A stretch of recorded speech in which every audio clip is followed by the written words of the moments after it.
Hear all these stories anywhere you listen to podcasts on the Let's Read podcast.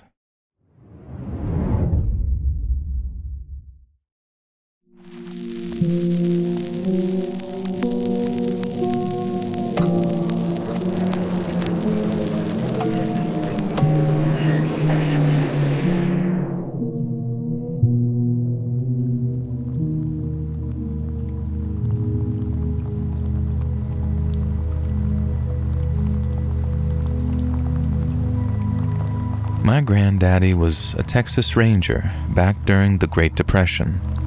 He passed when I was just a kid, so most of the stories about him I got from my dad, but some of them are some real doozies, and this is probably the one that sticks with me the most. As you can probably imagine, the Great Depression meant a lot of folks turned to crime to make ends meet, and those already raking in ill-gotten gains had to really kick things up a gear to maintain the kind of lifestyle they'd become accustomed to. As a consequence, Cochran County became the bank robbery capital of West Texas, with banks and credit unions in Morton, Whiteface, and Bledsoe getting hit on a daily basis sometimes. A lot of the folks who robbed the Bledsoe Credit Union tried skipping over the border into New Mexico, but the feds got wise to them whizzing off along the 125 and started posting officers over in Tantum where they could head them off and take them into custody. But then, not everyone tried burning rubber down the 125, and a lot more folks seemed to be getting away than my grandpappy and his fellow rangers would have liked. One time, grandpappy trying to track this one bank robber across the state, and this son of a bitch shot a female clerk after she spooked him, so there's no shortage of tips coming in from folks who think they spotted either him or his getaway car. One of these tips is from a guy who said he was 99% sure that he spotted the getaway car in the parking lot of some isolated motel called the Yellow Rose. Granddaddy drives out there to talk to the proprietors, who turn out to be this nice old couple living out a kind of semi-retirement out there in the middle of nowhere. They said the place used to be fairly lively back before Wall Street crashed, but by 1932, it was nothing but a glorified retirement home for him. Hardly anyone stopped by anymore, and whenever they did, the two old-timers didn't bother keeping any kind of record. They just let folks pay their 50-cent rate, pick up any room they like, and then check out whenever they cared to. Grandpappy said that they were both sweet as pie, and they answered all of his and his partner's questions, and they let them both take a look around the place to their heart's content, and they promised they'd be in touch if they remembered anything else. But as far as they knew, Grandpappy's suspect never stopped by, and if his getaway car was spotted in the motel's parking lot, the guy certainly didn't check in with them at the front desk. Grandpappy thanks them for their time, recommends they start making records just in case they have to stop by again, and then off he and his partner go to chase up other clues. But the trail goes cold, and before long, they're forced to focus on other fugitives. A few months go by and my grandpappy and his partner are chasing up some other suspect and some completely unrelated bank robbery, when the name of the Yellow Rose Motel pops up again. This time, it's a guest who claimed to just so happen to have spotted grandpappy's suspect walk into a room carrying the exact same kind of bag used in a liquor store robbery. Again, it seems like they're hot on their suspect's tails, but then they roll up to the Yellow Rose and it was pretty much the same story as last time. No, they didn't have any records of the guy staying there, but they did vaguely remember who my grandpappy was talking about after he showed them both a photograph, and aside from that, they were no help. At that stage, grandpappy and his partner weren't exactly suspicious of the old couple, but they were getting a tad frustrated at how unhelpful they were being. They could be forgiven on account of their age and dispositions, but still, Grandpappy felt like if it were any other motel, he'd have both his robbery suspects in cuffs. And so, a few more months go by and then, yep, you guessed it, the name The Yellow Rose Motel pops up in the witness reports of armed robbery suspect. Once again, Grandpappy and his partner drive out there to talk to the owners, only this time, they catch them in a lie. The witness said the suspect had seemed nervous and unwilling to leave their room. This meant the older man of the couple had to head out to the guy's room every time he had an issue, and apparently he had many. The man admitted to having talked to the suspect, but at first tried to act confused as to which guest the Rangers were talking about. But then, when Grandpappy asked if he'd been in the guy's room, long enough to get a real good look at him, the guy lied and said no. Grandpappy and his partner played it cool. They didn't immediately throw the guy up against the wall and accuse him of lying. That wasn't their style. Instead, they made it look like they were taking the guy at his word and then went off trying to figure out how that nice old couple were connected to the suspects. And Grandpappy's partner thought that it was fairly simple. The old couple were offering shelter to the robbers, so long as they gave them a cut of their take. Rent wasn't 50 cents for folks. Oh no, it was more like 50-100, which back then was a heck of a lot of money.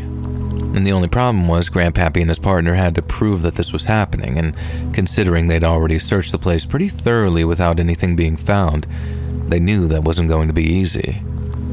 They had to wait months before they heard anything else about the Yellow Rose, and when they did, Grandpappy and his partner just about broke the speed limit rushing to get that scoop. The lead was some bandito some other agency had already apprehended and locked up. He figured his partner had screwed him over on the job, and so he wanted to get even. He told my grandpappy that his partner had not only driven off without him, leading to his arrest, but he stiffed him for half of the money too. And the plan was that if either of them got caught, and one got away with the money, they were to make sure that the other's family was well looked after while they were in prison. The partner had failed to do this, so the prisoner was pissed. He tells Grandpappy all about their plan, which was to head to the place called the Yellow Rose, which helped criminals escape the law in exchange for a cut of the loot. Grandpappy's partner is just about hooting and hollering like, I knew it, dagnammit, I knew it all along. But a crucial piece of the puzzle was still missing.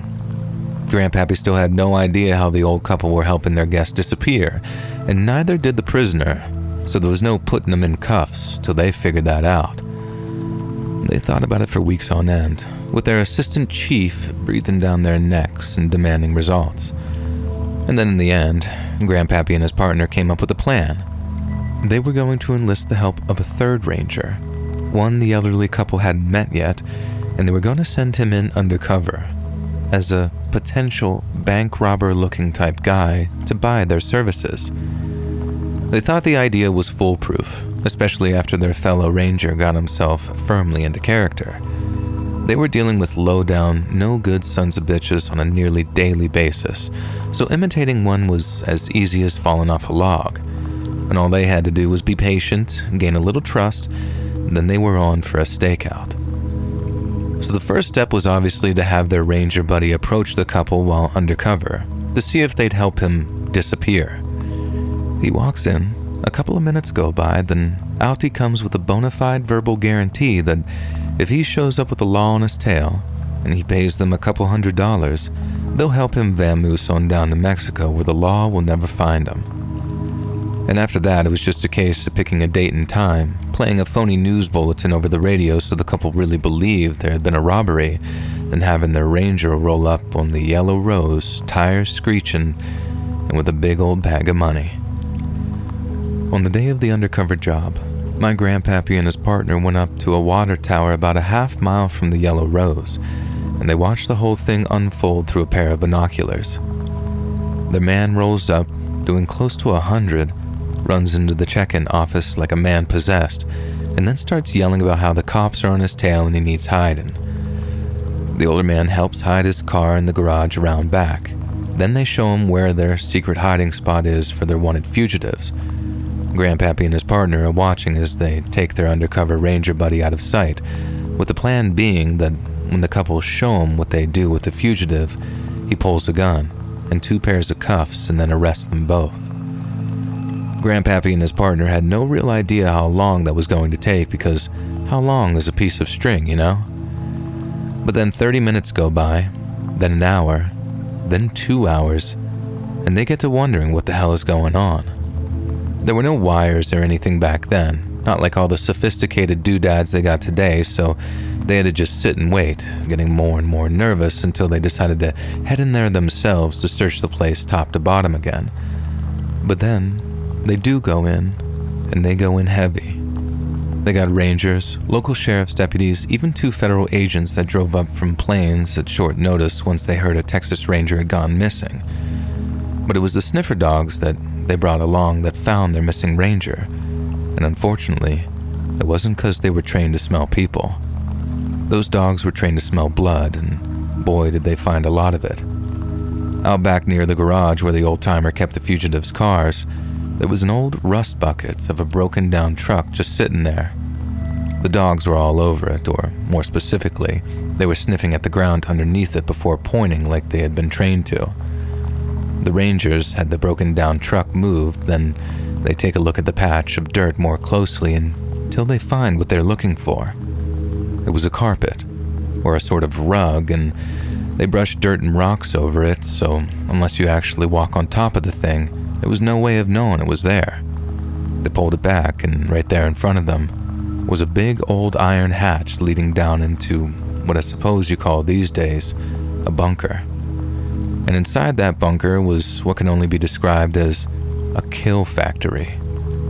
They had a kill room with a drain and hose for spraying off all the blood. They had a processing room where they could deal with the bodies, but they weren't just disposing of them in ways that no one would ever find them. The complete opposite situation, really. They were embalming and preserving these bodies with a sort of special kind of varnish to stop the skin from rotting, kind of like a taxidermist would. Then, when the bodies were all waxed and dressed and their hair was combed, they'd pose the bodies in a little room like they were all hanging out together. Worst thing is, they weren't doing it because they got a sick thrill out of it. At least the old couple claimed that wasn't the case. They were doing it because they felt bad for the people they killed. They only killed them to begin with because fugitives were bad folks, as they put it, and they never would have killed the ranger if they'd have known that he was an officer of the law. But unfortunately, the ranger left it a little too late to reveal his identity, and the old-timer hit him over the head with a hammer. And by the time the cops got there to rescue him, the old-timer had just about drained all the blood out of his body before processing. They couldn't go burying the bodies on their property, at least not without drawing too much attention. And so, they did what, according to them, was the next best thing. Created a kind of mausoleum where these bad men could hang out in a nice room with books, a record player, and a poker table. I'm deadly serious, too. They bought all that stuff with the money they got from their bank robbers. Saw it as the least they could do considering they murdered all those men. It wasn't just the 3 guys my grandpappy was looking for either. They killed 4 more criminals they figured had a bunch of ill-gotten money on their person, and they'd been at it for years too. It was a very big story around Cochran County at the time, but I guess it never took off around the county because there was no big trial to play out for the cameras. The older man had a heart attack in his prison cell, and it turned out his wife was dying of cancer anyways because she passed away in the night before they could even get her arraigned. Dad said Grandpappy never did get over sending his ranger buddy in there first. Always said it should have been him. And I guess that's why he drank so much, which is why he passed when I was just a kid. And so all in all, I guess that old couple played quite a significant role in my family's history. And it's a hell of a thing to consider. Even worse when you remember they considered themselves good people.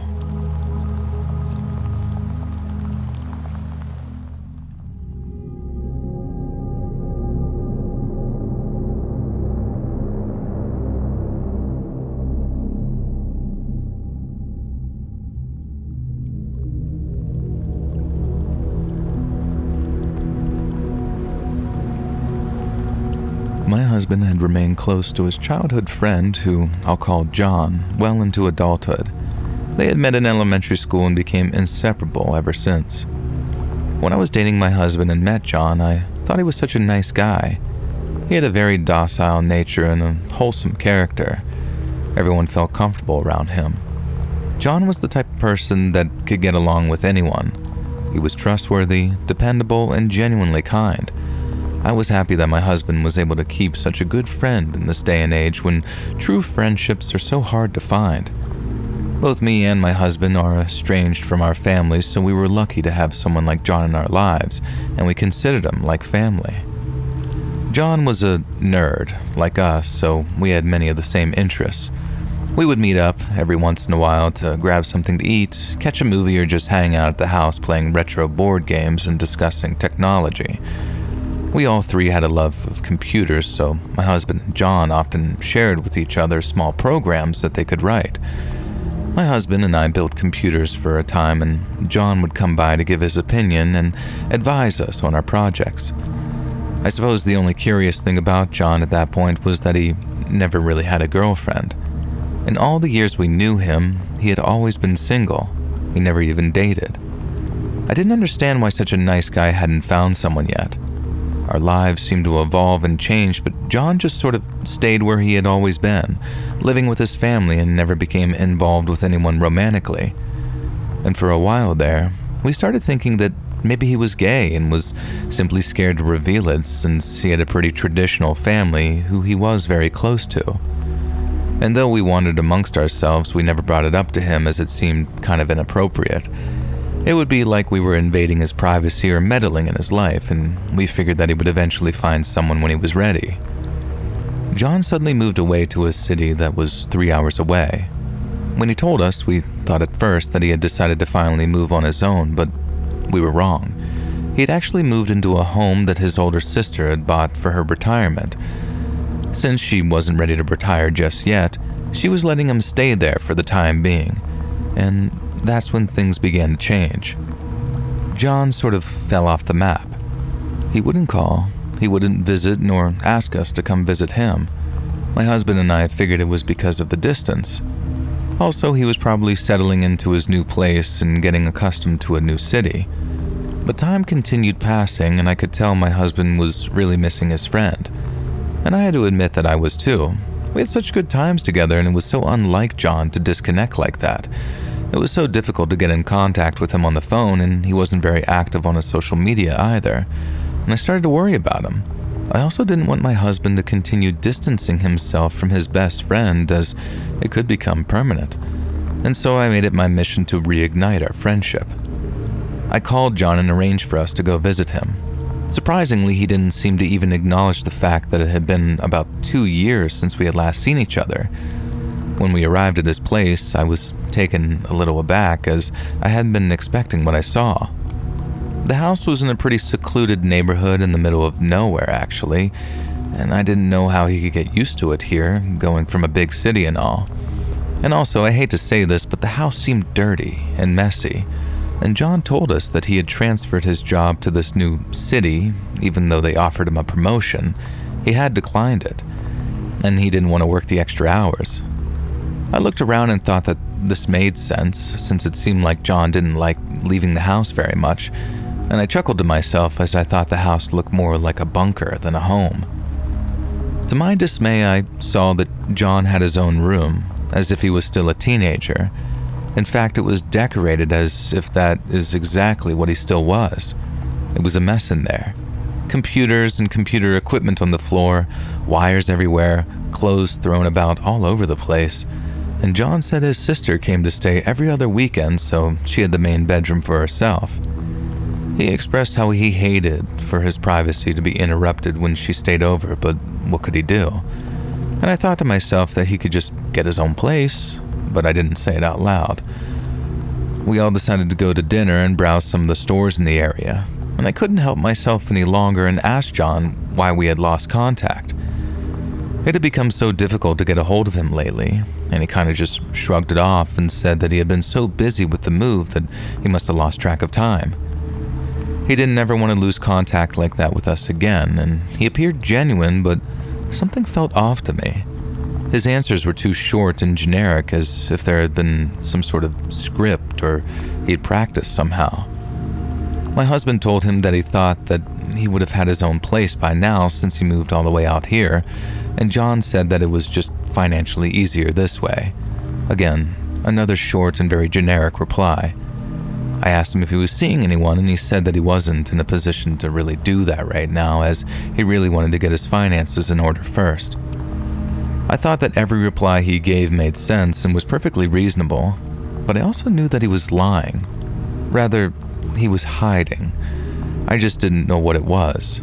It was just this nagging feeling that I couldn't shake off, and John just didn't seem like the person that we had known once.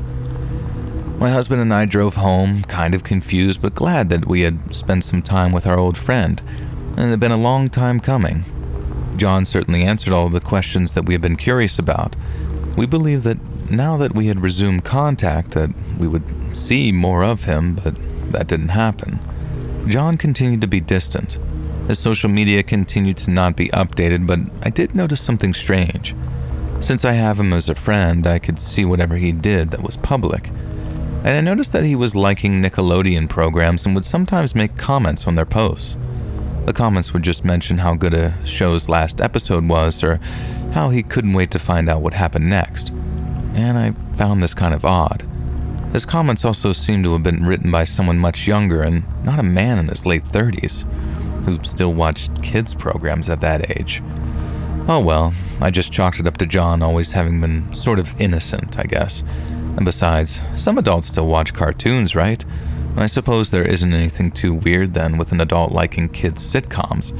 And I didn't mention it to my husband. I'm not sure why.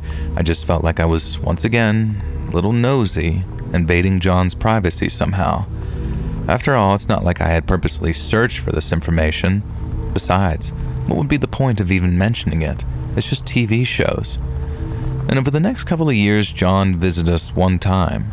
Once again, I had to make a monumental effort to get him to meet with us, even though he traveled our way often to visit his mother. And I got this uncanny feeling that John was avoiding us. Again, as if he was hiding, but hiding what? My husband had pretty much accepted the fact that his friendship had somehow grown apart and things would never be as they were before. No point of continuing to force the situation, and I resigned myself to that fact as well. It happens. I figured it happened more commonly with childhood friends since people do tend to go in different directions in adulthood. Some more time passed and my husband mentioned John to me.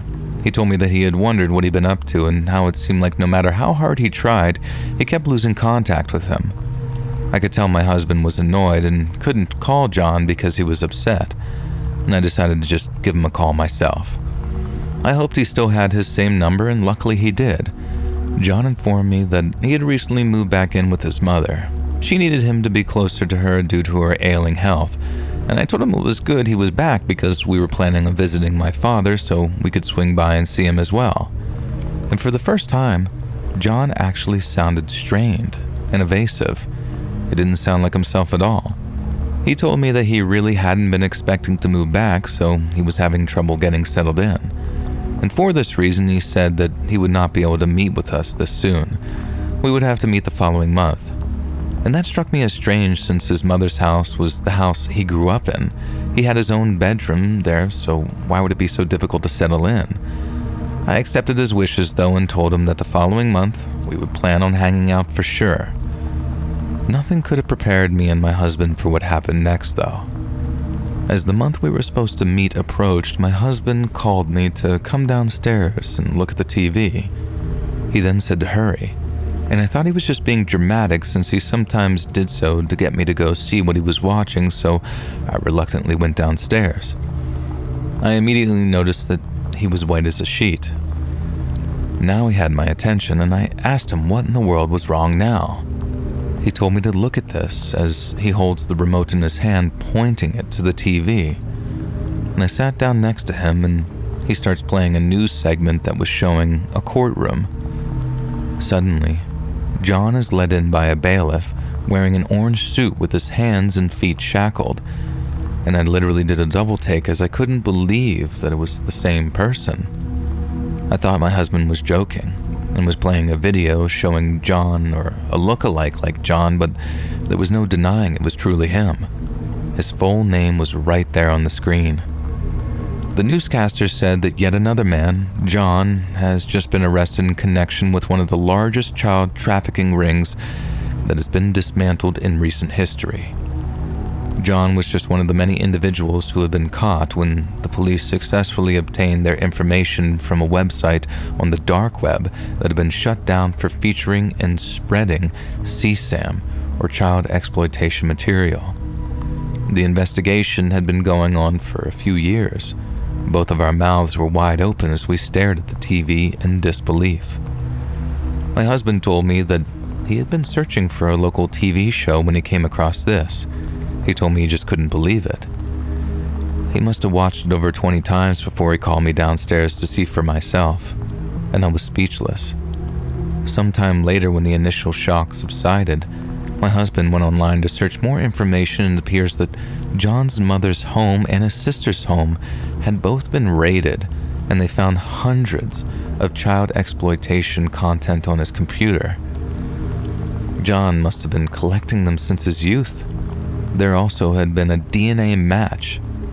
There wasn't much more information than that, and I was thankful for it as neither of us wanted to know what exactly that meant. John is going to be going to prison for the next 30 plus years, and he'll be an old man by the time he makes it to his first parole hearing and would have to wear an ankle monitor for the remaining years if he was ever to actually be released. And we saw that his sister removed his name from the house that she had bought. She also removed all mention of him from her social media. And for his family to have disowned him, the details of what John did must be truly horrific, and it's obvious his family has no doubt of his guilt. I feel so sorry for his poor mother. She was such a sweet lady. She had already lost 2 sons, and now she lost a third. My husband and I removed John from our contact list and any trace of him from our social media as well. We severed all ties. We decided to not even contact his family, and we will not be visiting him in prison either, though we have so many unanswered questions. This event broke my husband somehow. He has become very paranoid and distrustful of other people, and he's refused to make any new friends. I can understand him, though. It's life-changing when you realize that you never truly know anyone, regardless of how close you are to them. Not really, anyway. The sweet, humble guy that had slept in our home and shared so many great times with us had been an illusion. A very good magic trick. It's as if he hadn't ever existed except in our own minds. John had been hiding something after all, and he had been hiding that he was really a monster.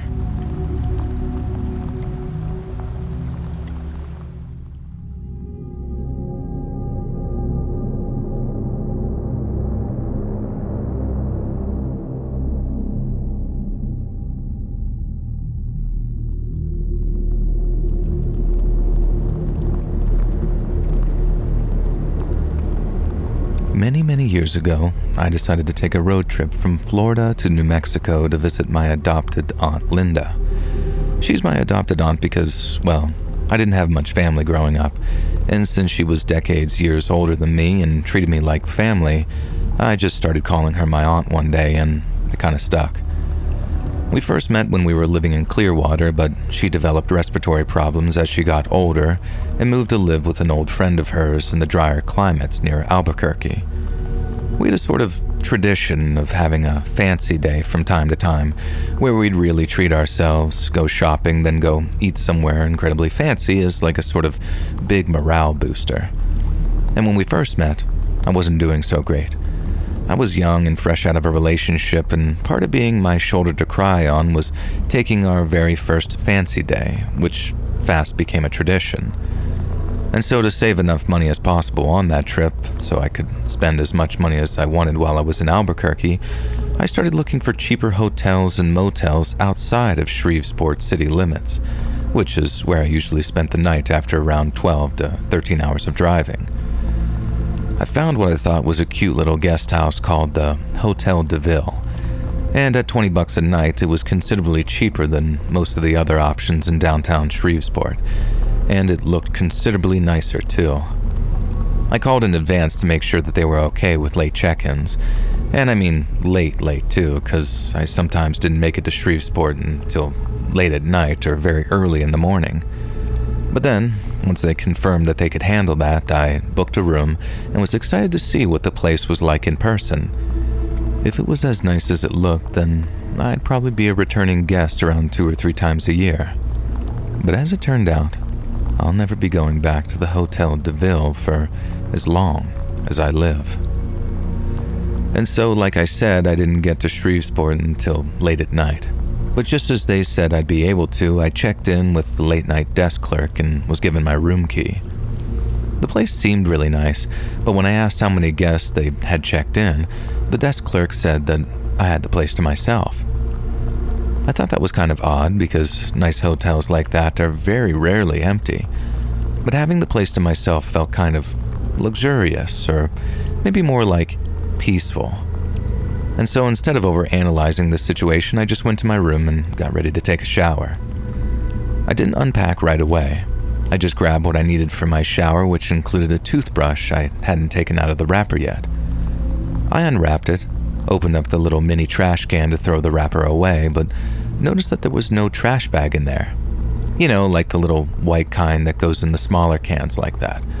I thought about heading back to the check-in desk to ask the night clerk for one, but then I remembered that I had a little one of my own from CVS that I picked up my travel toiletries in, so I decided to use that one instead.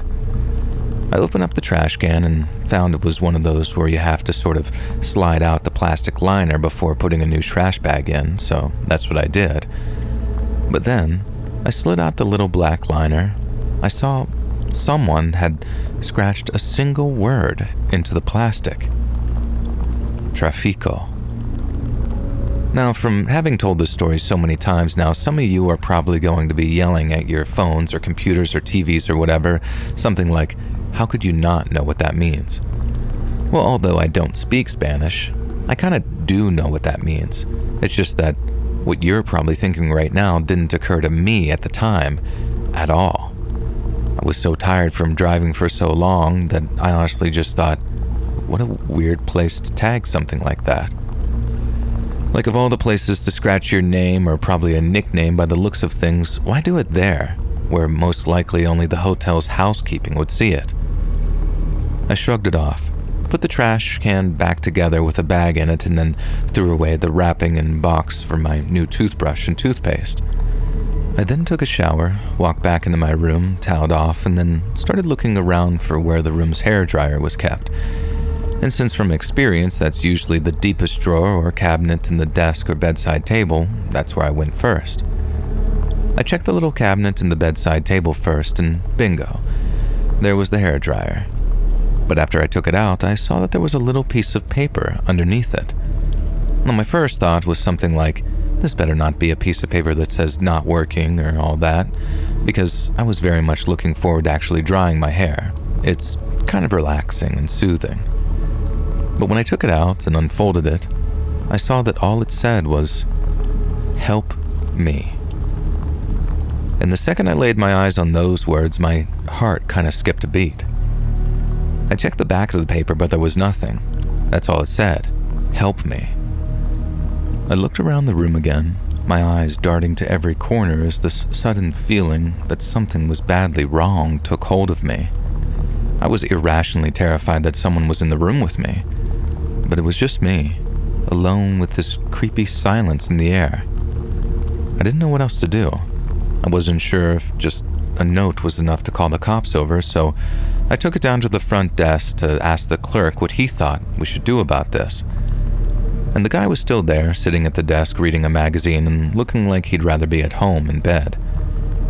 I explained the situation, told him maybe someone had been scared or in fear for their life in that room that I was in, but after realizing all I had was a handwritten note, he just sort of dismissed the thing as sort of a little prank. I asked him how he could be so sure that it was nothing to be alarmed over, and he responded by asking if there was anything broken, or any blood, or anything like that. There wasn't. There was only the note, and then when I made that clear, he said what I'd been thinking, that it wasn't enough to call the cops over, so unless I wanted to check out or move rooms, there wasn't much else that he could do for me. I walked back to my room and just sort of sat there for maybe 10 to 15 minutes and then repacked my stuff and actually checked out. I literally felt like I was about to be the star of my own horror movie. I've listened to enough of your podcasts to know what happens next. Like I was about to get the dumb female supporting actress whose sheer ignorance and naivety gets her chopped to pieces in the opening 10 minutes. I'm not saying the clerk was in on it, and it was some kind of murder hotel like that H.H. Holmes freak that DiCaprio is set to play in that new movie. I just grabbed my bag and hurried out to my car and then drove until I found a quiet spot by the side of the road, away from any buildings, just trees and darkness. And I parked and locked the doors, and ironically, I felt way safer out there in my small car than that sort of eerie hotel room. I know I could have drove back into Shreveport to maybe find some place there, but I was just so tired and couldn't face the disappointment of going through the whole ordeal just to pay a bunch for a crappy hotel room.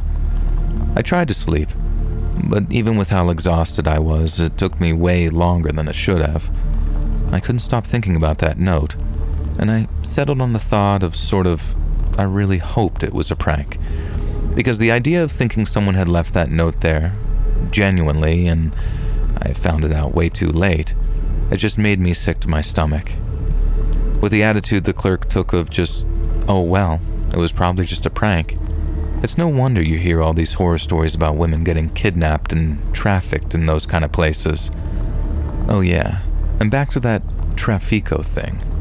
So when things finally went down on what that word really meant, I actually called the hotel to tell them how I thought both the note and scratched traffico word might be connected. It wasn't the same clerk that was on duty the night that I checked in, but I told them what room number I was staying in and where exactly the word had been scratched. And the nice lady told me to wait a minute while she went to check the room, and then came back a minute or so later to tell me that I must be mistaken. I said, "No, I think you're mistaken, ma'am," and then told her a second time exactly where the scratched word was. She told me that she had the exact trash can I was talking about on the desk in front of her. It hadn't even been emptied yet, and still had my toothbrush wrapper in it. She pulled out the plastic insert I was talking about, but according to her, there was nothing on it. And that's when I realized. Either she was lying to me, or the clerk on duty that night had swapped it out as soon as I'd walked out of the building. And whichever it was, I wasn't getting anywhere with that lady, so I just thanked her for her time and hung up, and just kept on driving towards Albuquerque. I told my Aunt Linda all about it when I finally got to her, and she took all that confusion and fear away with 5 little words. You did the right thing. Even if it was just some dumb prank, I did the right thing in alerting the clerk and then getting out of there when I didn't feel safe anymore. And then for all I knew, the person who wrote that note did so a long time before I found it, in which case their situation could have quite easily resolved itself. Linda helped me rationalize it, square it away in my head, and then after that I started to feel a little better. And I'm not saying I'm haunted by what happened because, like I said, I don't know for certain what I found that night. But even today I still wonder if I came across something very, very dark, and only just touched the surface of what's going on at that hotel.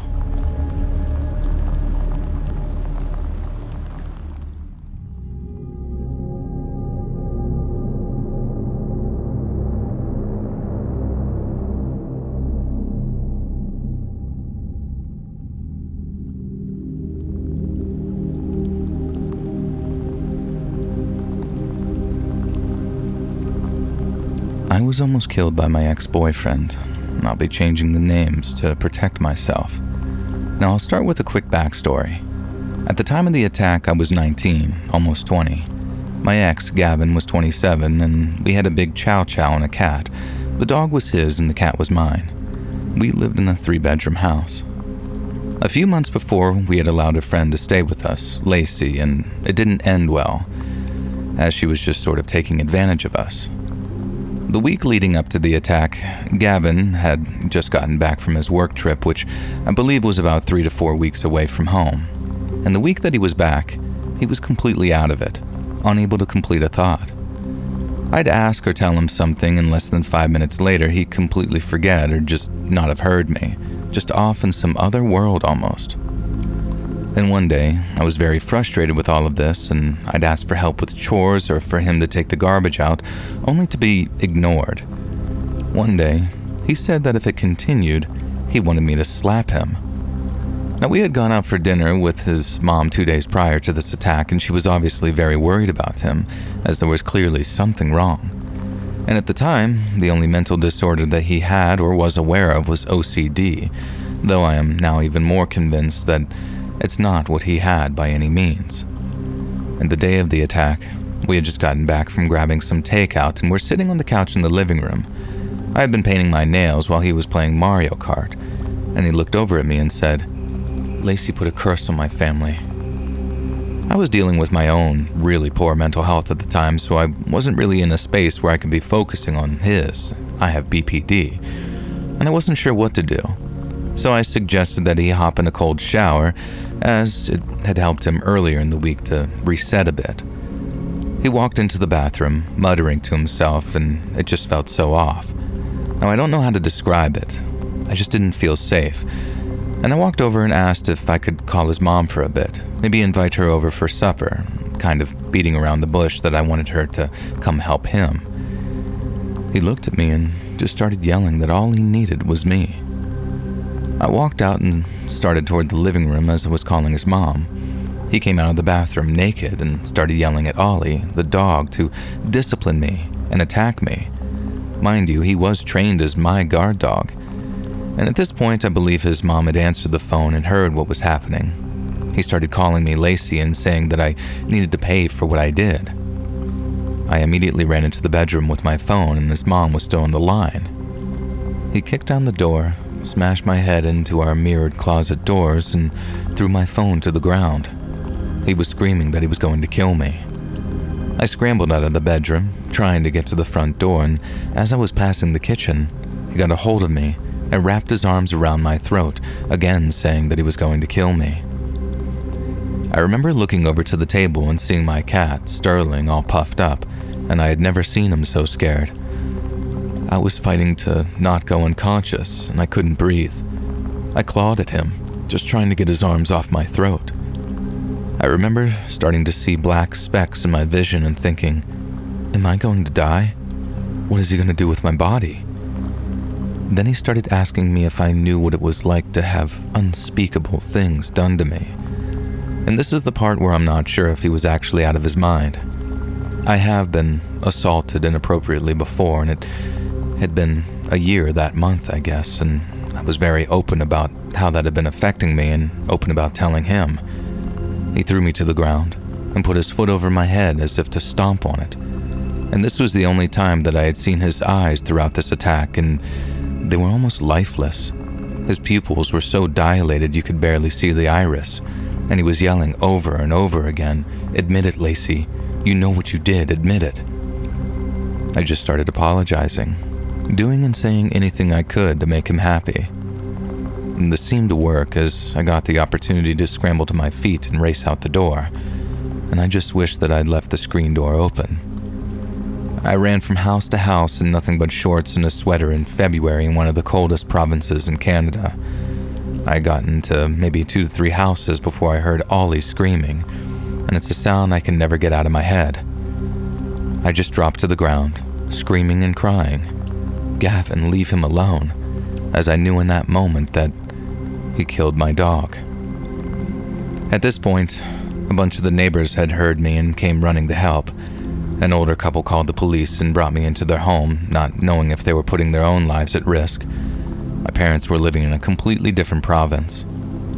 Someone gave me their phone to call my mom, and she was out for supper with some friends, and I just told her, "Gavin killed the dog and tried to kill me." The police finally showed up after what seemed like hours, 5 or 6 cars, firearms out and ready. They used a megaphone to tell him to come out with his hands up, and he walked out naked, covered in blood. Once they had gotten him into the car, a police officer came to talk to me while the others searched the house.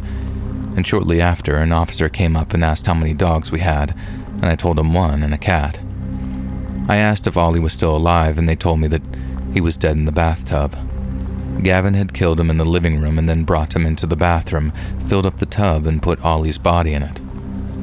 I asked about the cat, and they said they couldn't find him yet, and I was sure that he had killed my sweet boy too. Sterling was the only thing I could think about, and I went into a panic and was no longer able to give them any more information. I was in tunnel vision repeating, "Where's my cat? I want my cat. Find my cat." The officers asked if there were any treats that they could use to coax him out and where his hiding spots usually were, and they ended up finding Sterling alive.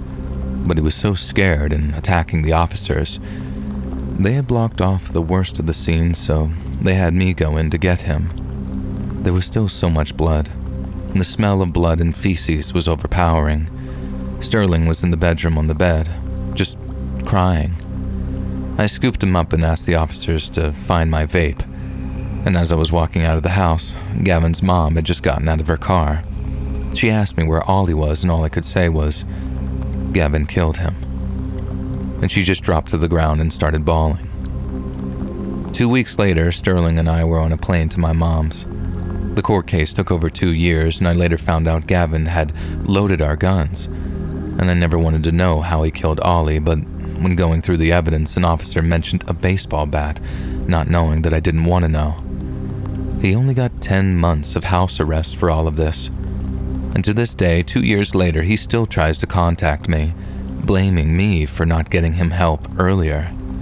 And I think the worst part is that I do partly blame myself.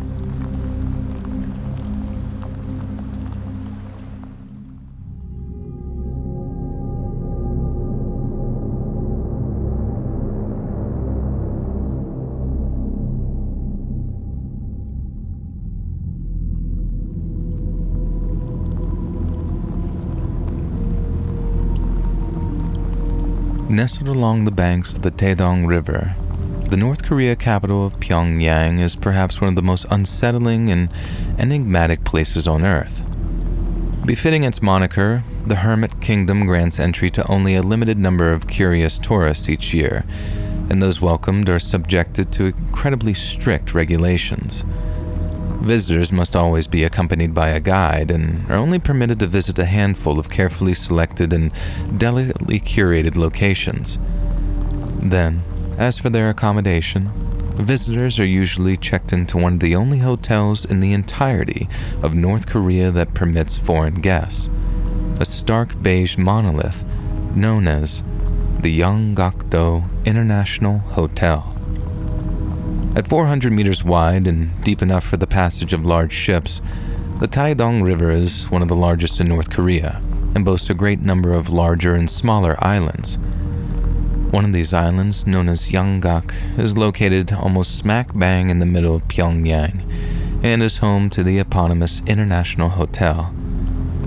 Constructed in the late 80s on the island's far northern tip and opened in 1995, the 47-story hotel essentially serves as a containment compound for North Korea's foreign visitors, and guests are only permitted to check in following a thoroughly extensive background check. Upon entering the Yeonggakdo Hotel, guests are greeted by high ceilings, marble floors, and dark leather seating. Touches of rare opulence in a country like North Korea. But plastering the lobby's walls are garish reminders of both time and place. Vast hand-painted murals depict heroic, larger-than-life figures engaged in key moments of North Korean history, such as the nation's founding or their supposed victory in the Korean War. Others show scenes of joyful workers, farmers, or soldiers, all embodying the spirit of self-sufficiency and loyalty to the state. In each image, everyone is smiling, everyone is joyful, but they are masks which hide a terrifying but wholly unspeakable truth. Upstairs, rooms are decorated in very neutral shades of beige, cream, and light green. The furniture is functional, the bathrooms Spartan but clean, yet the hotel's more public spaces are anything but ordinary. At the top of the hotel sits a slowly revolving restaurant, offering diners a 360-degree view of Pyongyang while enjoying a blend of Korean and Western cuisine. While the hotel's casino attempts to add a touch of Vegas to proceedings with red carpets, gold fixtures, and the tinkle of slot machines for ambience. The hotel's basement hosts a gift merchant, a one-stop shop for all your propaganda needs, where things like books, badges, and posters are available to purchase. However, there is another area of the hotel that is strictly forbidden to its guests, and have thus become a subject of deep curiosity to both visitors and observers alike. The hotel's staff refer to it as the communication and rebroadcasting floor, but guests simply refer to the place as the fifth floor. Many believe the fifth floor serves a dual purpose within the hotel. The first is to monitor the movements and communications of the hotel's guests. The second is to ensure the compliance and loyalty of the hotel staff. Unlike the rest of the hotel, the 5th floor is said to be decorated in the style of a North Korean military installation, with endless grays and aggressive propaganda replacing the soft colors and warm welcomes of the wider hotel. Yet the fact remains that no one actually knows for certain what occurs there. Seldom has North Korea permitted Western photographers onto the 5th floor, and their explanation of the floor's purpose has been vague at best. Many know better than to go snooping around restricted areas in a country suffering a brutal dictatorship, but the same could not be said for one particular visitor to the Yanggakdo International, who through either valor or vacuousness decided to find out for himself. Born on December 12th of 1994 in Cincinnati, Ohio, Otto Frederick Warmbier grew up to be an intelligent and gregarious young man. Upon graduating high school, he studied commerce and economics at the University of Virginia and spent a year at the London School of Economics as part of an exchange program. It seems his visit to the United Kingdom sparked a deep wanderlust in young Otto, and over the years that followed, he traveled to Cuba, Ecuador, and a host of other European countries. By the summer of 2015, Otto had turned his sights on East Asia, and after some searching, secured a free trip to Hong Kong via another study abroad program set to commence in January the following year. But while researching his exciting new adventure, Otto came across a group known as Young Pioneer Tours. Run by 2 Western men and operating out of a Chinese city close to the North Korean border, Young Pioneer Tours advertised trips to destinations your mother would rather you stay away from, including the isolated and insular nation of North Korea. The tour group claimed to operate in close conjunction with North Korean authorities and that all visitors, including United States citizens, could be guaranteed their safety if they obeyed the rather expansive list of rules and regulations. Otto became captivated with the idea of visiting the capital of the so-called Hermit Kingdom and told his father he wanted to experience the North Korean culture and people for himself. He checked his schedule, realized he could attend a 5-day New Year's tour before departing for Hong Kong, then flew out to Beijing on December 29, 2015. Upon his arrival in Beijing, Otto met with other members of his North Korean tour group, which to his surprise included 10 other U.S. citizens. Then, after presenting Chinese authorities with special permits, they boarded a flight to Pyongyang and touched down in the early hours of New Year's Eve. After disembarking the plane, the tour group was immediately separated from their fellow passengers. They were then driven directly to the Yanggakdo International Hotel, where they checked in and were given some breakfast. After that, Otto and his fellow tourists were taken to Pyongyang's Kim Il-sung Square, which features galleries, museums, and a national library known as the Grand People's Study House. The square is cleverly designed to create an optical illusion, whereby the center of the square stands lower than the nearby riverbank. This creates the impression that the 170-meter-high Juche Tower, which stands on the opposite side of the Taedong River, is sprouting from the end of the square, when in reality its foundations lie much further away. Otto's North Korean guides were keen to showcase such architectural feats. Then, after a short stop at the Austrian-style coffee shop attached to the Korean Central History Museum, they returned to the Yanggakdo Hotel. Following their evening meal, Otto and his fellow guests were invited to partake in alcoholic beverages at the hotel bar. They were also invited to enjoy the annual New Year's Eve fireworks display, taking place at midnight over the waters of the Taedong River. But aside from that, they were not permitted to leave the hotel premises for any reason whatsoever. Scouser Danny Grattan, a member of the tour group from Liverpool in the United Kingdom, told journalists that he, Otto, and a handful of other tourists spent the evening getting drunk in the hotel bar. They watched the fireworks around midnight, ordered a few more drinks from the rather terse North Korean bartender, and then retired to their rooms at around 1:30 in the morning. Danny Grattan remembered Otto being quite intoxicated, but otherwise in control of himself. What happened next suggests otherwise.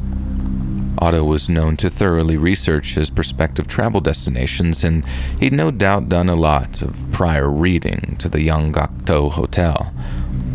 Since visitors are explicitly warned to stay away from the hotel's communication and rebroadcasting floor, many returned home with eerie stories regarding the mysterious fifth floor. Otto had almost certainly heard of such stories, and likely harbored his own personal curiosities. He'd also no doubt observed how quiet the hotel was in the wee small hours of the morning. So whether out of bold inebriation or some other unknown inclination, Otto crept out of his hotel room, walked down to the elevator, and hit the bright red call button labeled 5. When the elevator door opened in front of him, Otto Warmbier found himself on the legendary 5th floor of the Yanggakdo International Hotel. And all the stories were true. The color scheme was metallic, the hallways seemed endless, and the garish propaganda posters which lined the walls were unlike any his guides had permitted him to see. One image showed a North Korean tank crushing American and South Korean soldiers under its treads. Another depicted North Korean soldiers with bayonets, advancing on a scene where an American soldier threatens a mother and a child. The American is depicted in a grotesque, monstrous form as he lunges at the terrified mother, while the handsome and heroic North Koreans rush to save her.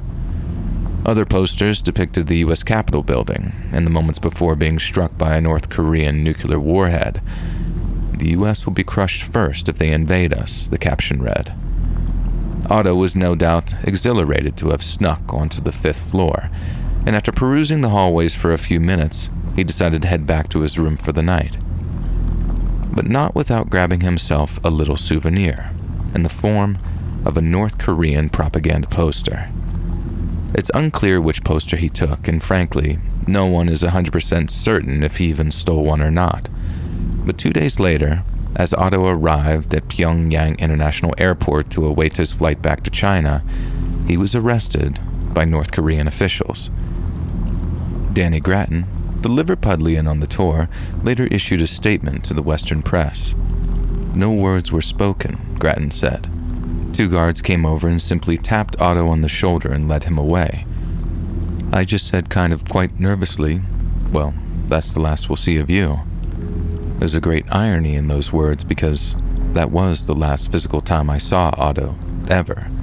He didn't resist. He didn't look scared. He sort of half smiled, then off they went."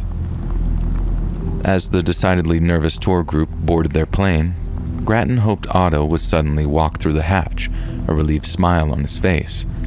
But the only other person who did was a North Korean police officer. "Otto Warmbier is very sick," he said, and has been taken to the hospital. A representative from Young Pioneer Tours attempted to talk to the officer, but was informed any further communications would have to be conducted via official channels. North Korean air traffic control then ordered the plane to depart, and having little choice in the matter, the pilot opted to obey their commands. Otto Warmbier had been left behind.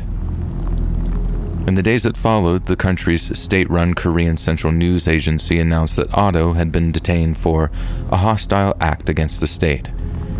They refused to provide any further details for weeks on end, but during this period, a Young Pioneer spokesperson told Otto's parents, as well as the Reuters news agency, that there had been an incident at the Yanggakdo Hotel. And to their knowledge, Otto had obeyed every rule and regulation put to him, but since their relationship with the North Koreans had suddenly soured, they were unwilling to provide any further information on his arrest or detention. Otto's parents had to wait a full 6 weeks before they got any answers, at which point they came from the lips of their own son. On February 29th of 2016, the North Koreans held a press conference in which Otto was paraded before their state media. Reading from a prepared statement, Otto confessed to the attempted theft of a propaganda poster from a restricted area of the 2nd floor, with the changing of the 5th to 2nd floor being a way of deterring future thefts. The poster, which supposedly said, "Let's arm ourselves strongly with Kim Jong-il's patriotism," was intended as a harmless souvenir. but in the eyes of the North Korean judiciary, its attempted theft represented a serious crime.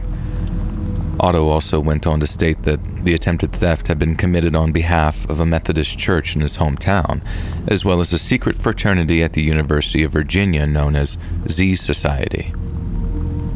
However, both groups denied any association with Otto, with Time magazine later calling the accusations fanciful and implausible. Many believe the confession to have been coerced in some way, as not only did one observer remark that Otto was clearly under duress, but countless other former prisoners have detailed horrific torture sessions in which they were forced to issue false and damning statements against themselves. On March 16th, a U.S. envoy met with 2 North Korean officials to negotiate Otto's release. His attempts were unsuccessful, and just hours later, Otto was convicted in North Korea's Supreme Court on charges of subverting Article 60 of North Korea's Criminal Code. His trial, which lasted just 1 hour, included evidence such as CCTV footage, fingerprint evidence, witness testimony, and Otto's own coerced confession. The CCTV footage showed a man, identified as Warmbier by his North Korean guide, entering the staff-only area. This was followed by the release of a brief low-resolution video time-stamped at 1:57 a.m., showing a figure removing a poster from a wall and placing it on the floor. A hotel staff member told the court, "When I got off work, there was nothing amiss, but when I returned, I thought someone had deliberately taken the slogan down, so I mobilized security to prevent damage to it and reported it to the authorities." In his confession, Otto claimed that he had abandoned the poster after discovering it was too large to carry away. "I never should have allowed myself to be lured by the United States administration into committing a crime in this country," he said, in a statement quite clearly written by North Korean spin doctors. "I wish that the United States administration never manipulated people like myself in the future to commit crimes against foreign countries. I entirely beg you, the people in government of the DPRK, for your forgiveness. Please, I made the worst mistake of my life." His pleas fell on deaf ears. The court held that he had committed a crime, and I quote, "pursuant to the United States government's hostile policy toward North Korea in a bid to impair the unity of its people after entering it as a tourist." He was then sentenced to 15 years of hard labor in a North Korean prison camp. Human Rights Watch labeled the hearing a kangaroo court, while describing the sentence Otto was given as outrageous and shocking. And despite North Korea's claims to the contrary, U.S. State Department spokesman Mark Toner stated it was clear that they had arrested an American citizen purely for political purposes. Otto's parents, Fred and Cindy, met with numerous Obama administration officials, including then Secretary of State John Kerry, but North Korean diplomats proved prickly at best. It wasn't until June of 2017 that negotiations bore fruit, when Secretary of State Rex Tillerson announced that North Korea had released Otto following a full pardon for his crimes against the state. However, during a June 6th meeting with North Korean officials, a representative of the U.S. State Department was informed that Otto had contracted food-borne botulism shortly after his sentencing and had fallen into a coma after taking a sleeping pill. U.S. officials asked North Korea exactly how long Otto had been in a coma, and the answer they got was as shocking as it was horrifying. 15 months, they were told. On June 13th, Otto arrived at the University of Cincinnati Medical Center, where medical staff tried to determine what caused his coma and if there were signs of recovery. Doctors soon determined that Otto was in a state of unresponsive wakefulness, more commonly known as a persistent vegetative state. He was able to breathe on his own and blink his eyes, but otherwise showed no signs of being aware of his environment. The medical director of the team which transported Warmbier back to the United States stated there was every indication that Otto had adequate medical care during his detention. However, the release of 2 scans showed extensive damage to his brain, which doctors believed was consistent with a cardiopulmonary event that caused the brain to be deprived of oxygen. It wasn't exactly clear what had caused such oxygen deprivation, There was no evidence of botulism, nor was there any evidence of torture or abuse, and scans of Otto's neck and skull were normal outside of the already identified brain injuries. In fact, as one doctor phrased it, for somebody who had been bedridden for more than a year, his skin and body were in excellent condition. Otto's father held a press conference on June 15th but declined to answer questions pertaining to his son's injuries. However, he did state that not only was he furious with the North Koreans, but he didn't believe a word they told him. There was no excuse for any civilized nation to have kept his condition secret and to have denied him top-notch medical care for so long, he said. Sadly, following a week of discussion with expert medical officials, Otto's parents made the decision to have his feeding tube removed, and he passed away at 2:20 p.m. on June 19th of 2017. He was just 22 years old. Otto's parents released a public statement thanking the hospital staff for all their hard work, while President Donald Trump at the time condemned the brutality of the North Korean regime. North Korea, on the other hand, claimed they were the situation's biggest victim, accusing the United States of a smear campaign while stating their treatment of Otto was humanitarian. A spokesperson for the communist nation said, "Although we had no reason at all to show mercy to such a criminal of the enemy state, we provided him with medical treatments and care with all sincerity on humanitarian basis until his return to the United States, considering that his health got worse." At the request of Warmbier's family, no autopsy was performed and only an external examination was conducted. Medical examiners came up with a variety of theories for what caused Otto's oxygen starvation, including blood clots, pneumonia, sepsis, or kidney failure. They also said it was plausible that sleeping pills could have caused Warmbier to stop breathing if he had botulism and was paralyzed from it.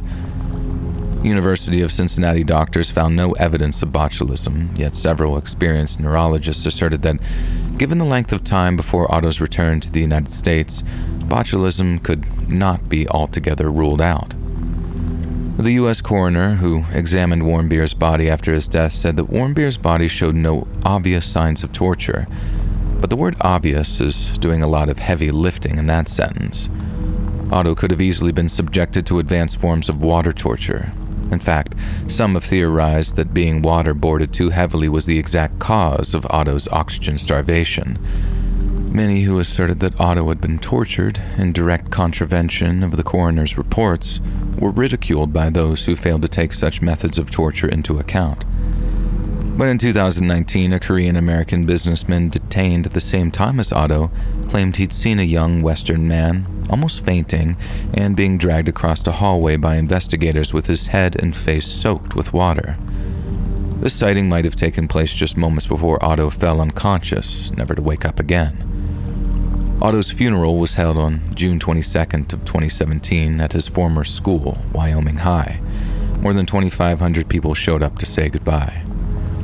He was then buried at Oak Hill Cemetery in Glendale, Ohio, where students tied ribbons on every tree and pole along the funeral procession's 3 miles route, all the way from the high school to the nearby cemetery.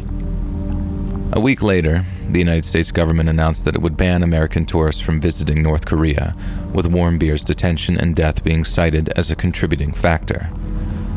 In 2022, Otto's parents announced the creation of the Otto Warmbier Scholarship Fund, with his first recipient being North Korean defector Sa-Young Lee. Around the same time, Sa-Young Lee gave a talk at TEDx UCLA entitled "Our Bubbles of Certainty, a Perspective from My Life in North Korea."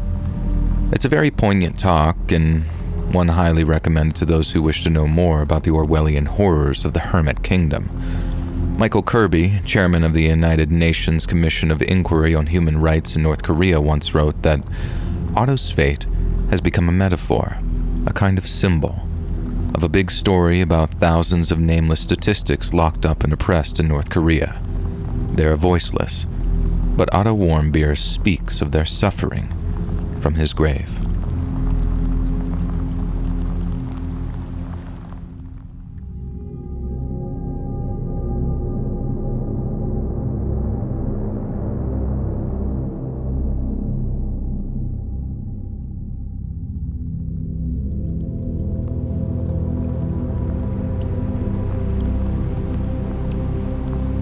happened to me in Tempe, Arizona, not far from Mill Avenue where all the bars are at. I was out bar hopping with a group of friends one weekend, having a good time, and I'd gotten pretty wasted. I have this terrible habit of wandering off and getting lost when I drink, and this particular night I had managed to get myself in a very dumb situation. After wandering down streets for almost an hour, I started to realize that I was very lost, and to make things worse, my phone was out of battery. At some point, I decided that I would just walk back to my friend's house, which I knew was somewhere north of an area that we were bar hopping. Now, I should mention that I am severely incompetent when it comes to directions and navigating in a city, so I didn't realize that I was a solid 7 to 8 miles away from my friend's place. As I was stumbling confidently along the empty roads at 2 a.m., a sedan suddenly pulls off the road in front of me, aggressively, almost blocking my path. Somewhat startled, I look towards the driver's side and see a rather large and mean-looking black gentleman staring me down. In situations like this, most people have one of two reactions. They either become scared and defensive or angry and aggressive. I, on the other hand, am an insane person and was just drunk enough to have no sense of the danger that I might be in. Now, I should mention that I am your typical privileged suburban white boy, not particularly threatening or big. And I proceeded to wave at the guy saying, "Hey man, what's good?" I'm not completely sure, but I think I was probably smiling too. I specifically remember the face that he made. It was sort of confused and conflicted, as if I were asking him what year it was. He paused for a second and asked me something, but I couldn't understand what he said. And I responded back, "Huh?" And he then asked me, "Where you going?" I told him I was trying to walk to my friend's place, but I have no idea where I am. After another pause, he told me to get in. Now, without thinking, I walk over to the passenger side and hopped in. Pretty dumb, right? Well, at the time, it seemed like a good idea. And once I got in, I was able to get a better look at the guy. He was covered in tattoos and was wearing your typical thug attire. I also noticed his arm was all bandaged. Oh, and he had a pistol clearly tucked into his shorts. And again, for some reason, none of this fazed me at the time. He asked me where my friend's place was, and I gave him directions. Now, I'm pretty sociable and talkative when I drink, so I immediately started chatting with the guy casually.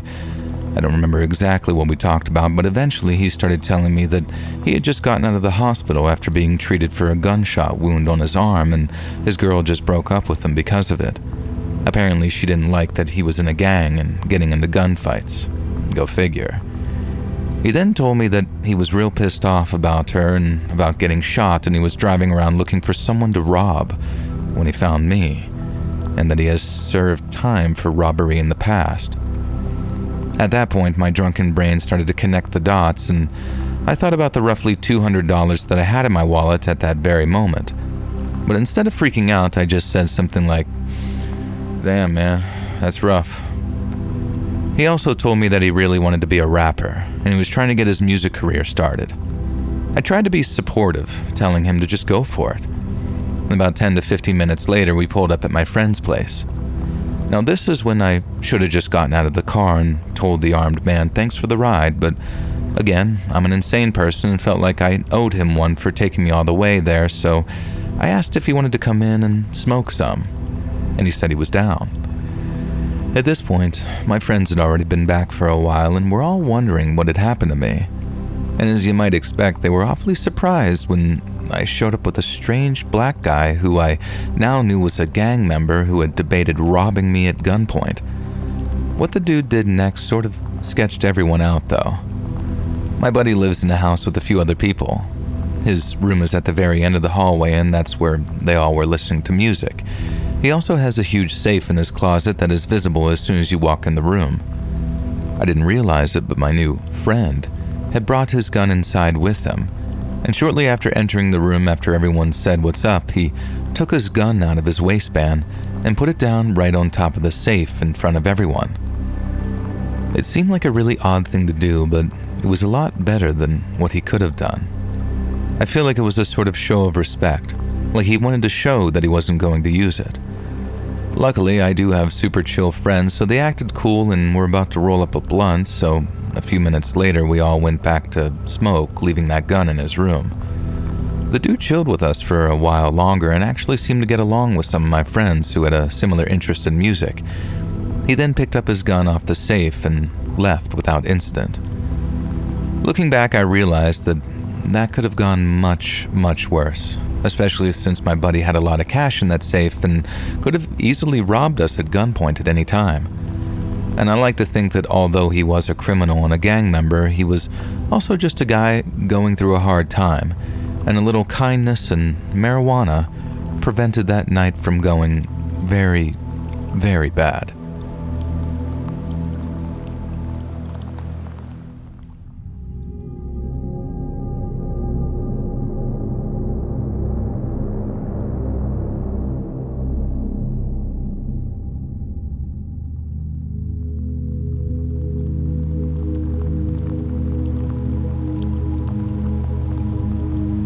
Hi, let's read.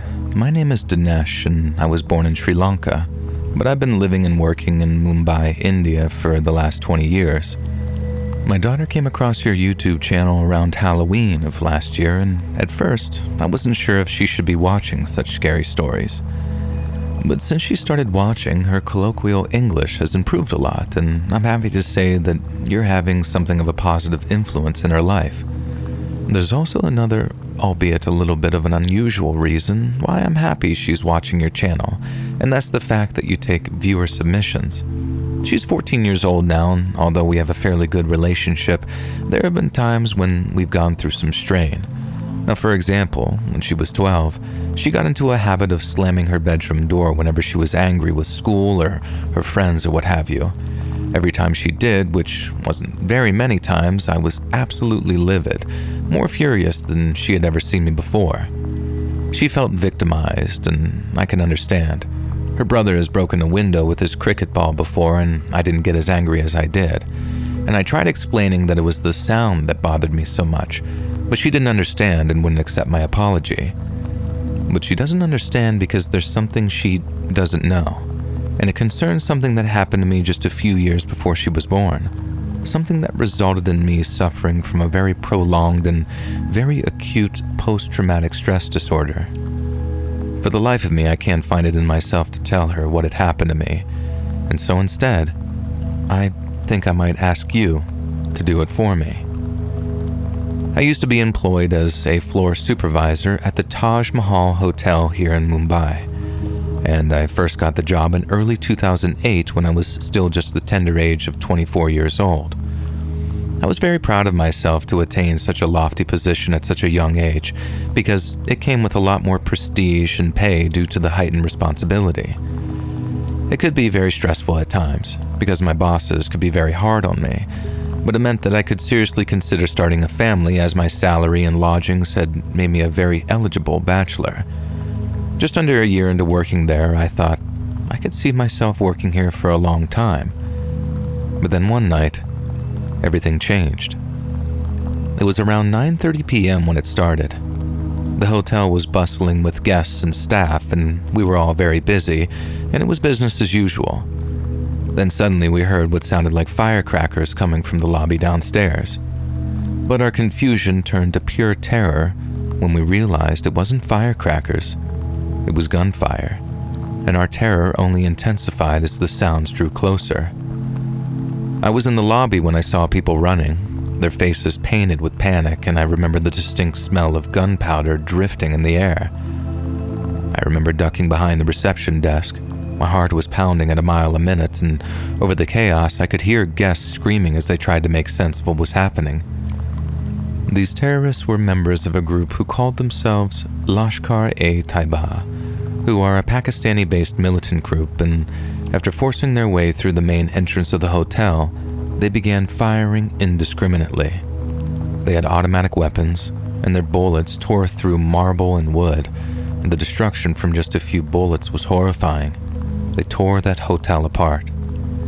They were part of a group of 10 attackers who arrived in Mumbai via sea, more almost like a commando operation than a terrorist one, and then instead of attacking military, police, or infrastructure, they were gunning only for the innocent, unarmed civilians. And from my hiding spot, I saw some of my colleagues on the ground, and I couldn't tell if they were just taking cover or if they were hurt. Then I saw one of the terrorists dressed in black with a backpack firing at the chandeliers and laughing as the glass pieces shattered. And that's when I realized that they were crazy, maybe high on drugs or something too, because they were shooting at anything. Perhaps in frustration because there weren't as many people as they hoped gathered in that lobby that evening. I managed to dial the emergency number and I whispered our location and the situation to the dispatcher, begging them to send help as quickly as possible. And the next thing I did was the only thing I could think of to help prevent more losses of life. And I went back into the hotel's corridors to help guests find a way through the staff corridors and away from the gunfire. You see, the terrorists were not just shooting randomly. They were systematically moving through the hotel, searching for foreigners. I could hear them shouting in Urdu, demanding to know where foreign guests were staying, particularly British and Americans. And they were looking for high-profile targets, tourists, and anyone who could be considered an enemy. Myself and a handful of guests hid in one of the staff-only areas trying to stay silent, listening to the attackers moving through the hotel. We could hear their voices whenever they got close to our hiding place, and it made me tremble with fear every time they fired a shot. We began to smell smoke after a while too, and realized that they had set fires because the smell of gasoline, or some type of accelerant, I'm not certain, was very pungent in some areas. They seemed to be moving from room to room on the lower floors, breaking into guest rooms in the restaurant areas and then setting the place on fire, in the hopes the entire hotel might burn down. I heard them in the Wasabi by Morimoto. It's the upscale Japanese restaurant where they had taken hostages, forcing guests to the ground and shooting some if they moved or didn't comply. But anyone who had a Western passport on their person, they were executed without any questions. After a while, we started to hear explosions. These terrorists had brought hand grenades with them, and they were throwing them down corridors to flush out anyone hiding. I saw one explode near the kitchen area where some of my colleagues had taken refuge, and the blast was followed by screams and then silence. The terrorists then set up positions on the upper floors, using the vantage point to shoot at anyone trying to escape, and then shooting at the police as they began their response. There were reports of them shooting from windows at people below or at any movements outside, and it seemed they intended to hold the hotel and use it as a stronghold so the killing could continue. At one point, this was perhaps the most chilling moment for me personally, the terrorists used the hotel's internal communication systems, or the PA, to taunt and threaten us. They said all Hindus were allowed to leave the building, as long as they told the terrorists where any Western guests were hiding. And I must have shown some kind of silent reaction on my face or in my eyes because one of the Western guests started to beg me in a sort of whisper, "Please don't leave us." I told her I would not, and I meant it from the bottom of my heart, not just because I would not be able to live with myself, but because I knew it was a lie. There was no way that they would miss the opportunity to shoot somebody like me, especially now that the police were outside shooting back. Leaving my hiding place meant certain death, so I stayed right where I was and prayed for a quick ending. Eventually, the sounds of the Indian security forces engaging the terrorists reached us. It was a mix of relief and terror knowing that while help was here, the situation was far from over, and so we just stayed low, praying for it to end. When the shooting had finally stopped, we heard men speaking Hindi and English telling us to come out and that they were the police. And the relief that we felt was monumental, a feeling I will never forget. The once grand Taj was now a mess of bullet holes and blood and broken glass. I saw some colleagues that were injured, others I would never talk to again. The aftermath was a blur of helping where I could, guiding dazed guests to safety, and basically anything I could to delay my own emotional reaction. That was my way of dealing with it, being selfless, completely forgetting myself, because when I remembered it all, when I allowed myself to process what had happened to me, it was just too devastating. And the days that followed were filled with grief, and every time I tried to sleep, the nightmares would have me reliving the whole situation all over again. And the hotel, like the wider city, has healed, but the memory of that night has remained a constant in my life ever since, and the same is to be said for all those who have lived through those attacks. It was something I lived through, and I have talked about it with others, but I don't know how to tell my daughter why her father is the way he is. And so maybe, after this, she will understand why I got so angry when she slammed the door.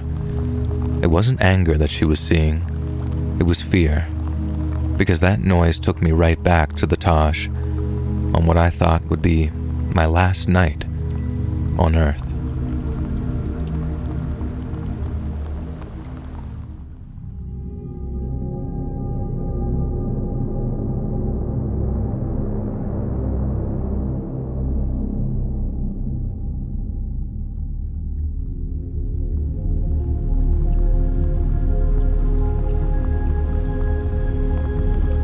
Surprisingly, this is one of those stories I forgot about until a few days ago when I was talking to a school friend on call and I got reminded of this.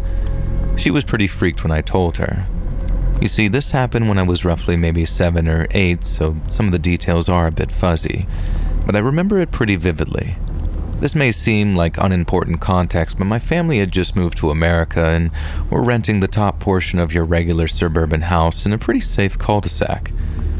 I had friends, they were triplets, about 3 or 4 houses down, not far at all, and every day I'd go hang out with them, and around 9 or 10 in the night, my older brother, around 11 or 12 I'd say, would make the 2-minute walk and come and get me and walk me home since I was pretty young. One night he came to get me as usual. The sun wasn't fully down, but it was getting pretty dark. We started down the walk as normal when he started casting glances over his shoulder. I didn't really notice until he shoved me hard away from the sidewalk and between 2 houses. Each house had a huge fence that separated their backyard, not ours though, and he'd made me crouch behind the fence. I remember being really scared but more confused since I had no damn idea what the hell was going on. More specifically, he was a pretty big prankster. Once he convinced me my older sister crashed her car into the ocean, so I didn't really believe him when he turned and said, "Walk behind the houses. I think someone's following us." Now looking back now, he was probably trying to keep me calm. However, whatever calm was left in my tiny 8-year-old body was gone the moment that I turned around and looked. The man had followed us behind the houses, and he was just by the edge of a few houses down near a different fence line. He had a black hoodie on, with the hood up, black sweatpants, and white sneakers. I had pretty bad eyesight due to some health problems, but back then it was crystal clear, and I could see with horrifying clarity that his jaw was just hanging open, like he was just standing there with his jaw hung open. It was horrifying. I think now that I'm older, maybe he had some kind of medical condition that affected his jaw, or maybe he did crack, I don't know. But back then, I could have sworn on God that I was seeing some kind of demon. Now anyway, my brother, when he saw that I was looking and getting ready to freak out, he told me, "Just run, as fast as I can to our house." And we booked it. Neither of us looked back, but we were so scared out of our minds. And like I said, we only rented the top portion of the house, so the bottom, with a sliding door in the backyard, belonged to some other tenant.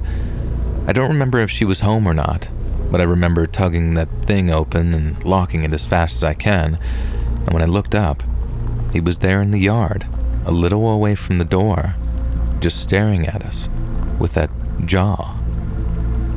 Me and my brother told my sister and my mother immediately. My father was away for a work trip at the time, but nothing came of it, not until the day after. We went to meet my dad at his warehouse, which had a small live-in portion above it where we lazed around until he was ready to head home with us. Around dusk, he came up and told us that we might have to wait since the police were there. He walked us around to the back window of the small area to show us police officers all around the backyard area of the warehouses. There were a few in line and a white van parked on the grass by the edge of the woods. Like I said, I was pretty young, so I don't remember many details of what actually happened, but I do remember my dad, who hadn't been told about the day prior, telling us that they found a man and a woman in the van. The man, he said, had his mouth hanging wide open. He seemed really disturbed while telling me about the whole thing and wouldn't answer any more questions about the woman. Maybe she was dead. I have zero idea. I do know that they were arrested on trespassing charges. I don't know anything else, and I haven't asked about it. I doubt that he'd remember. It's been over a decade, and he's pushing 70, but it freaks me out to this day.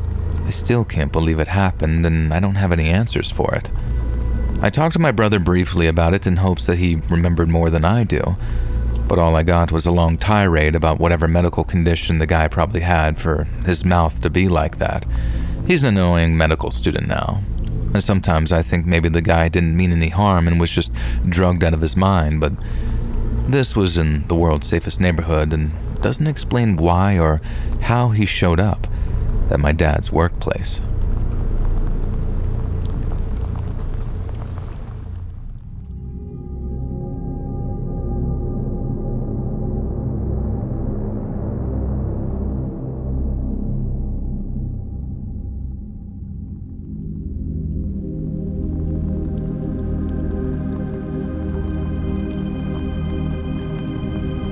This happened over 10 years ago, but I still think about how close I came to dying.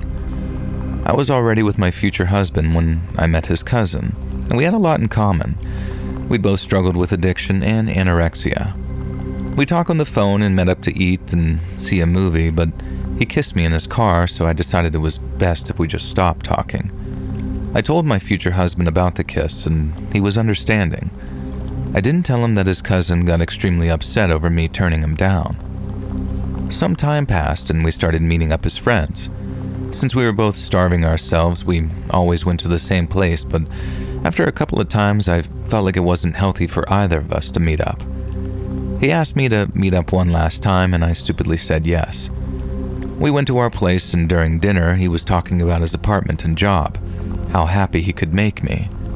I got uncomfortable and asked him to drive me home. It was really late, and instead of driving me home, he drove me to the forest preserve. It was pitch black because all the lights were off, and I immediately felt uneasy. We were alone in the parking lot, and I had a horrible feeling at this point that something was going to happen. He parked and turned off his car and then looked at me and said that we were meant for each other. I didn't want to upset him, so I just said that he knew that I was engaged and that we were just friends. He had a history of violence, so I was terrified at that point. He started getting really upset, and almost crying. He said that he loved me. Then he put his arm around my neck and held his arm down really hard on the right side of my neck. His arm was around my neck, and I've been looking straight ahead when suddenly I woke up to a police officer at his window. He was asking if I was okay, and I was really scared and confused, and I had some vomit on my shirt and I'd wet my pants. He'd pressed down on my carotid artery for long enough that it actually knocked me out, and he was a wrestler back in high school. He was telling the officer that we were fine and that I was drunk. He got a ticket, but I was too afraid to say anything because if he was arrested, my now husband's family wouldn't have blamed me, but that's what I thought in the moment. I said it was fine, but that I wanted to go home now. I thought if I said it in front of the officer, he would drive me home because he took our names and he wouldn't risk trying something else. So he drove me home and didn't say anything. I don't know if he was trying to kill me or just got so upset that he went way overboard. Regardless, he almost did kill me, and it really messed me up. A person doesn't vomit and wet themselves after a neck compression unless they almost died. And I told my now husband, but not right away because I felt like it was partly my fault for meeting up with him. I only saw him a couple of more times at the holidays and then he stopped coming, but he didn't dare speak to me after what he did. If that officer hadn't shown up, I don't know if I'd be here still.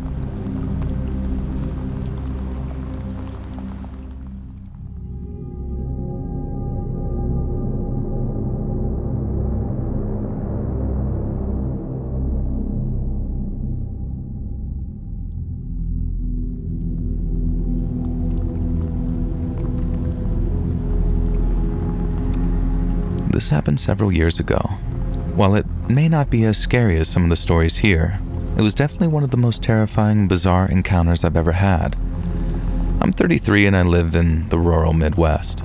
I was born and raised in my hometown, and with the exception of a few months of living with my father on the East Coast, I've lived here my entire life. I've become pretty acquainted with the majority of the back roads in my area.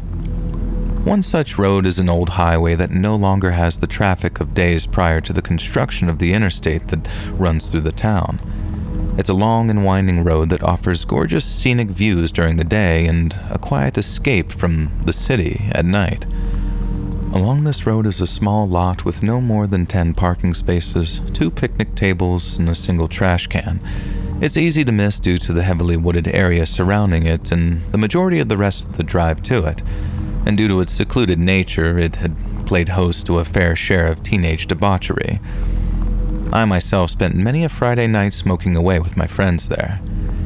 Needless to say, there were a lot of good memories attached to this place, and over the years, it's become one of my favorite spots to venture to when I need peace or solidarity. One night, about 5 years ago, my girlfriend and I are going through a rough patch. We had a big fight due to having to work early in the morning and her deciding to have a party full of her loud and intoxicated friends. And things escalated and I stormed out of the house and started driving towards my favorite spot. As soon as I was out of the city limits, I promptly cranked my angriest metal music and sped down the road, chain-smoking my menthols in an effort to calm down until I finally found the turnoff for the spot. I was happy to find no other cars in the lot, meaning that I wouldn't awkwardly stumble upon 2 lovers engaged in, the act. And I immediately jumped out of the car and sat down on one of the picnic tables, lit a cigarette, and stared at the stars. I sat there for several minutes until I decided to head back to the warmth of my car after hearing some rustling coming from the woods. Not wanting to become a chew toy for a coyote or an angry bobcat, I hustled back to my car and blared my music again, quickly forgetting the sounds that I had just heard. I decided to have one more smoke and then make my way home. I smoked it halfway through when, out of nowhere, I heard pounding coming from the passenger side of my car. I looked over to see a large hand beating against the window. I turned down my music that was still blasting, and as I did, I can hear a very angry voice shouting, "Open the door," while yanking on the door handle.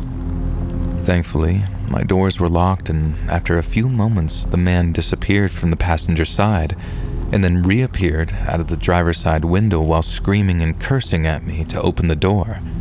He was now punching my window trying to get in. I was frozen, in a mix of confusion and fear, but eventually snapped out of it and threw the car in reverse.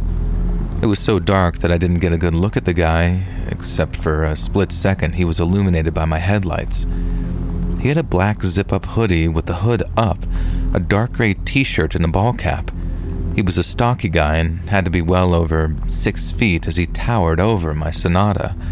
The only distinguishing feature that I could make out was a very large, dark beard.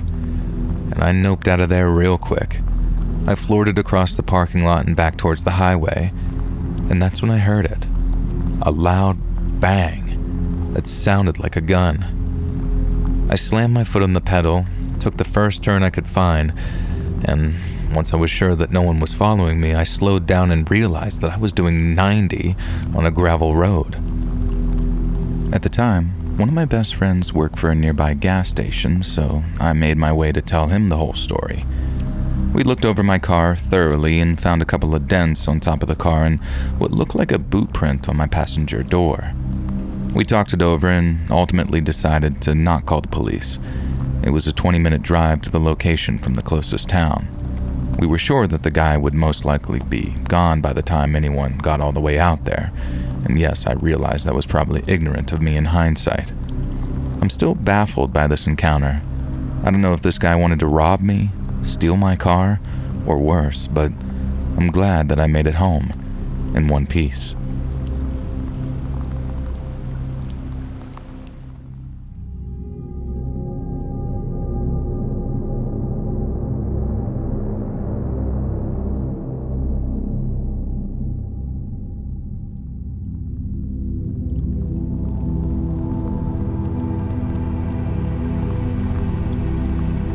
When I was a freshman in high school, Alyssa was my role model.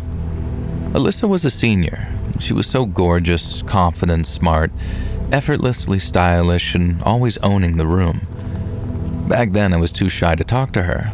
Seniors are already pretty intimidating to freshmen, but Alyssa was next level intimidating because she was such a queen. I didn't expect anyone to see me the way that I saw Alyssa, but I was pleasantly surprised in my senior year. And in my senior year, I started finding cute little notes in my locker. I wasn't expecting that at all, but I was really flattered. The first one said, "You were beautiful in that dress on Friday." The handwriting was neat and simple with a cute little heart at the end. More notes kept coming in, always in fourth period too, and I got a note every week or two. I know they came during fourth period because I checked my locker before and after every class, and they were all very sweet, and they said things like, "Your smile lights up the hallway. You shine brighter than any star. Your homecoming photos are straight out of a magazine cover. So stunning." There were more notes that I don't remember. They weren't romantic or flirty, and they looked like things that I might have said to Alyssa if we'd ever spoken. I thought maybe they were from a shy underclassman girl, and I had my suspicions. I didn't tell anyone about the notes, though. I really didn't want my friends turning this into an investigation and embarrassing whoever was leaving them. And whoever was leaving these messages, I genuinely thought they meant well. Then in the second semester, my schedule changed. My last class of the day was upstairs near my friend's locker. My friend's last class was near my locker, and we swapped lockers. I forgot all about the notes until my 18th birthday. And that morning, my friend handed me a note that she found in my old locker, and it said, "Happy birthday, princess." At first, she thought the notes were meant for her since any of those compliments could fit her too. But when she realized that the birthday didn't match up, she put two and two together. And come to think of it, I don't think any of the notes ever said my name. I admitted that the notes had been happening all year, and I explained that I didn't want to make a big deal out of it. Then my friends launched their investigation that I had been worried about. All the girls in our friend group became detectives trying to solve this little mystery. And one friend, who didn't have a fourth period class, stationed herself by the lockers to survey that area. And it worked. The notes weren't from a shy freshman or even from a boy. They were from a janitor, an older woman none of us knew. We all recognized her, but I don't think any of us had ever talked to her. She'd been leaving these notes for several months, watching me closely enough to comment on my outfits, field hockey games, and even what I posted on Facebook. I saw her at the last field hockey game of the season.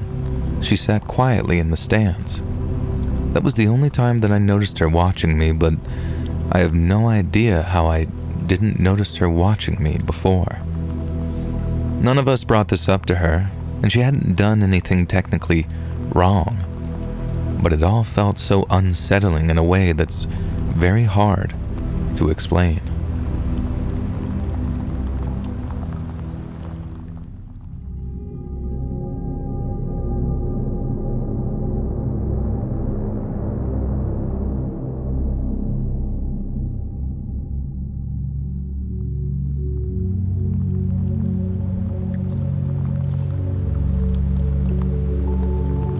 I was a young guy in college driving back to campus from somewhere when I ran out of gas.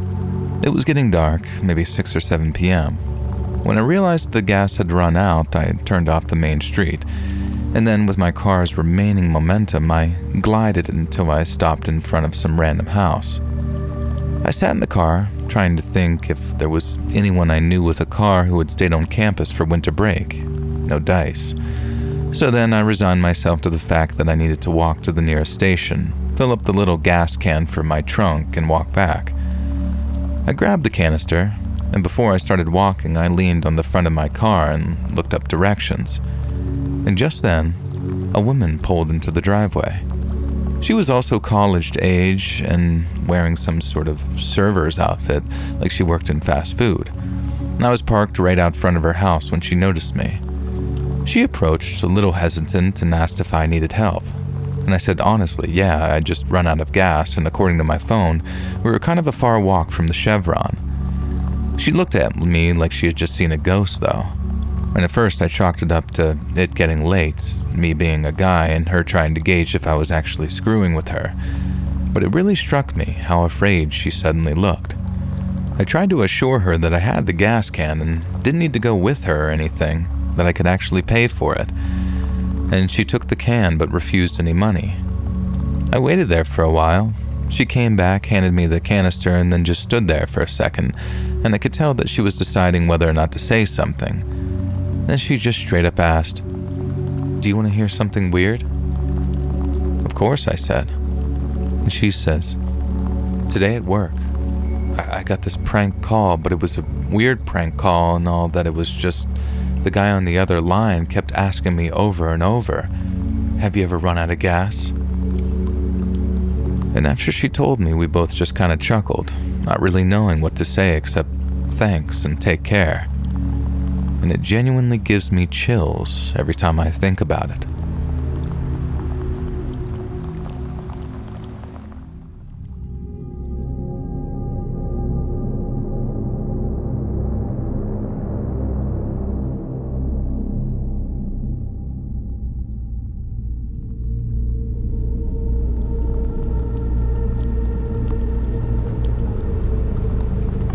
This happened about 10 years ago in an area between Seattle and Tacoma, Washington.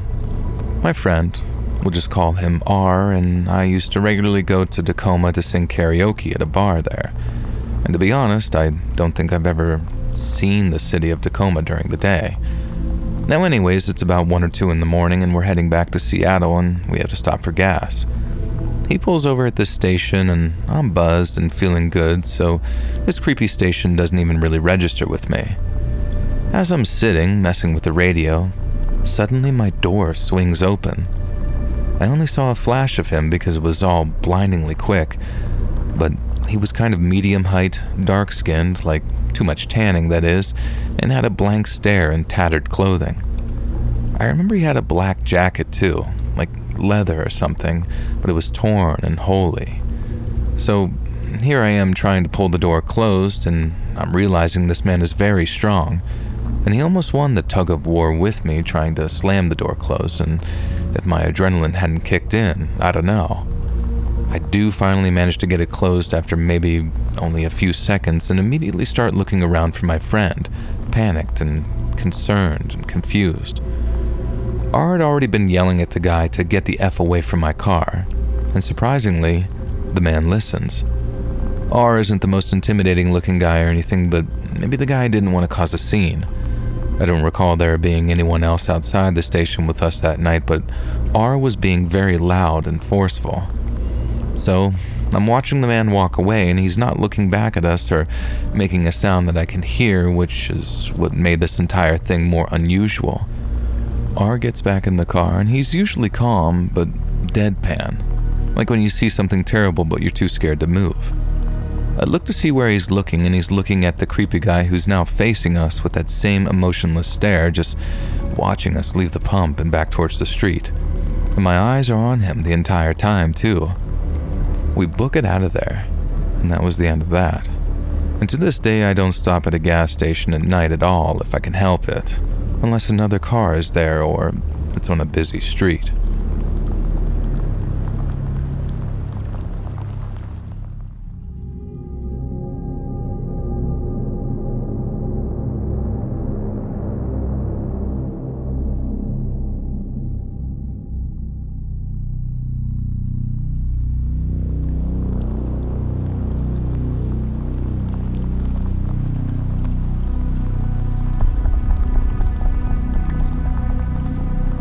Chad Dable was born on August 11th of 1968 and was raised Mormon in the city of Springville, Utah. Following high school, he was accepted into Brigham Young University, but 1 year into his education, he applied to be a missionary, after which he spent 2 years in New Jersey. After returning to BYU, Chad graduated with a bachelor's in journalism and then went on to work as a copy editor for the Ogden-based publication, The Standard Examiner. In 1990, a 22-year-old Chad would marry a girl named Tammy Douglas, and the couple welcomed their first child into the world shortly afterwards. Outwardly, Chad was living the life of a clean-cut Mormon 20-something, but beneath the surface, he began to entertain some deeply unsettling thoughts and hobbies. For instance, while he was still a student at BYU, Chad developed an interest in cemeteries. It started as a part-time job, digging graves in the evenings after his studies were completed. But after a while, it seems Chad started to enjoy the act of digging fresh graves among those already occupied. Even after getting his copy editor's job over at the Standard Examiner, Chad maintained a second full-time appointment as the sexton of Springville Cemetery. He eventually resigned from his position in the late 90s, but only after becoming fixated on a new and very different kind of hobby. In 2001, Chad published One Foot in the Grave, a non-fiction book that chronicled his experiences working in cemeteries. Thanks to a few poignant tracks regarding mourning and mortality, Chad's first serious offering was fairly well received. But then for his second outing, Chad took a radically different direction. He began to write what might be referred to as Mormon end times fiction, stories that depicted apocalyptic situations and dystopian futures. They often featured thinly veiled versions of his friends and family as protagonists, with recurring themes centering around supernatural voices giving instructions to his characters. When asked where he got these ideas from, Chad gave a very interesting response. In the author's note of one of his novels, Chad explained that suffering not one, but two near-death experiences in his life had allowed him to see, and I quote, beyond the veil. I don't fictionalize any of the events portrayed in my books, he writes. I'm really not that creative. My torn veil allows information to be downloaded into my brain from the other side. The scenes that I am shown are real events that will happen. While his claims were well received among certain sections of his audience, many were turned off by Chad's wild claims and wilder plot lines, and by 2009, his readership began to shrink. Chad began catering more and more to the mostly radical Mormon readership that remained, and to supplement his income, he began giving speeches at LDS events concerned with the second coming of Jesus and other such end-time scenarios. Over time, this led to Chad's religious convictions becoming more and more extreme, and by 2011, he was claiming to have visions regarding the end of days. He claimed to see earthquakes so powerful that California and Oregon would sink into the Pacific, along with wars so destructive they'd engulf entire continents. But it wasn't until 2015 that he claimed to hear the voice of God, and apparently, God was telling him to move to Rexburg, Idaho. But right around the same time Chad was driving Tammy and their 5 children over to Idaho, a woman in Texas was opening up one of his books, and her name was Lori Vallow. Born Lori Noreen Cox in Loma Linda, California on June 26th of 1973, Lori was raised Mormon and by 2015 was married to her 4th husband, Charles Vallow. Having married in 2006, the couple adopted Charles' grandnephew, J.J. Vallow, as the boy's birth parents were unable to care for him, and by all accounts, the marriage was Lori's happiest and most stable to date. But in 2015, when Lori became interested in Chad's Standing in Holy Places series of books, she experienced something of a spiritual reawakening. She became increasingly invested in radical religious beliefs, read dozens of books detailing near-death experiences, and began listening to podcasts hosted by excommunicated Mormons. 3 years later, in October of 2018, Lori attended a Preparing a People event in the state of Utah. One of the speakers was Chad Daybell. Enraptured by his vivid representations of the end times, Lori approached Chad following one of his speeches and reportedly began flirting with him. Chad then told Lori that he believed they'd been married in previous lifetimes, and after exchanging phone numbers, they began a secretive correspondence.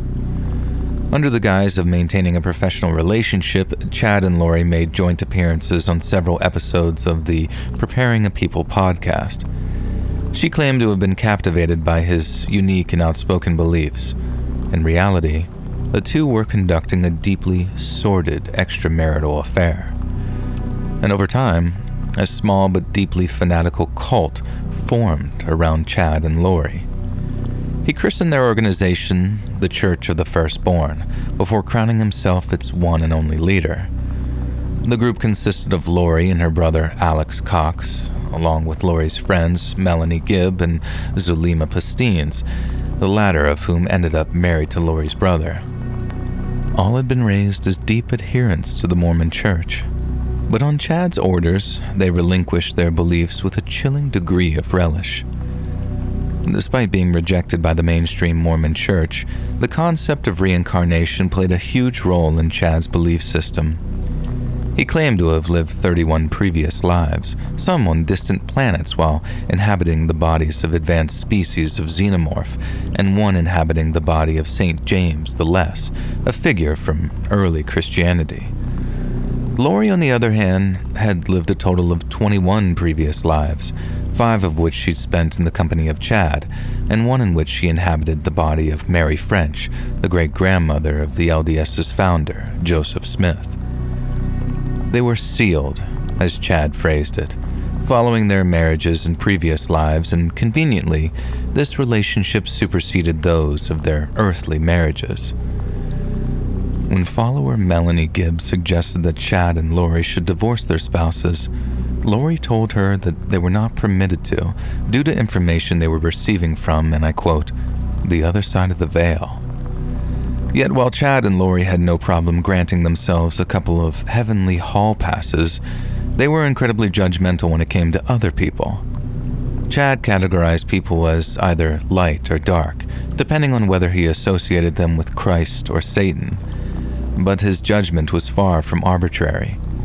He and Lori employed a uniquely elaborate scoring system, making people up for virtuous or saintly characteristics, and marking them down for morally dubious or outright sinful behavior.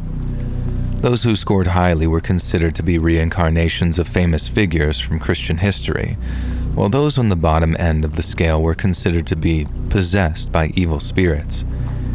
If the group liked you and deemed you worthy of saving, they might perform what they referred to as a casting, a ceremony in which they try to cast away evil spirits through prayers and scripture readings. However, if the demons inside a possessed person were too heavily entrenched and thus impossible to exorcise, Chad and Lori claimed the only possible remedy was death. As you can tell, the passage of time saw Chad and Lori's beliefs become more and more extreme, and eventually, Chad began making apocalyptic proclamations and insisted the end of the world would come on July 22nd of 2020. He told his followers that he was guided by angels and could see hidden truths, while Lori claimed to be an exalted goddess, able to see the future and unconcerned with earthly laws. She became increasingly disinterested with her husband, Charles Vallow, and in February of 2019, she told him that she no longer cared about their marriage or their adopted son, JJ. Lori then loaded up her truck and disappeared for almost 3 whole months. When she finally returned home, she was confronted by her husband, and a vicious argument erupted. During the fight, Lori told Charles that he was possessed by the evil spirit of a man named Ned Schneider, and that this was the root of all the negativity in their marriage. But that's not all. Lori then told Charles that rather than a mere mortal, she was a living deity, assigned to carry out the work of the 144,000 on the occasion of Christ's second coming, which, coincidentally, was only 18 months away. There was much work to be done between that day and the date of Christ's return, and if Charles got in her way, Lori would murder him. The threat to his life prompted Charles to consider divorce, but ultimately, he decided not to give up on her.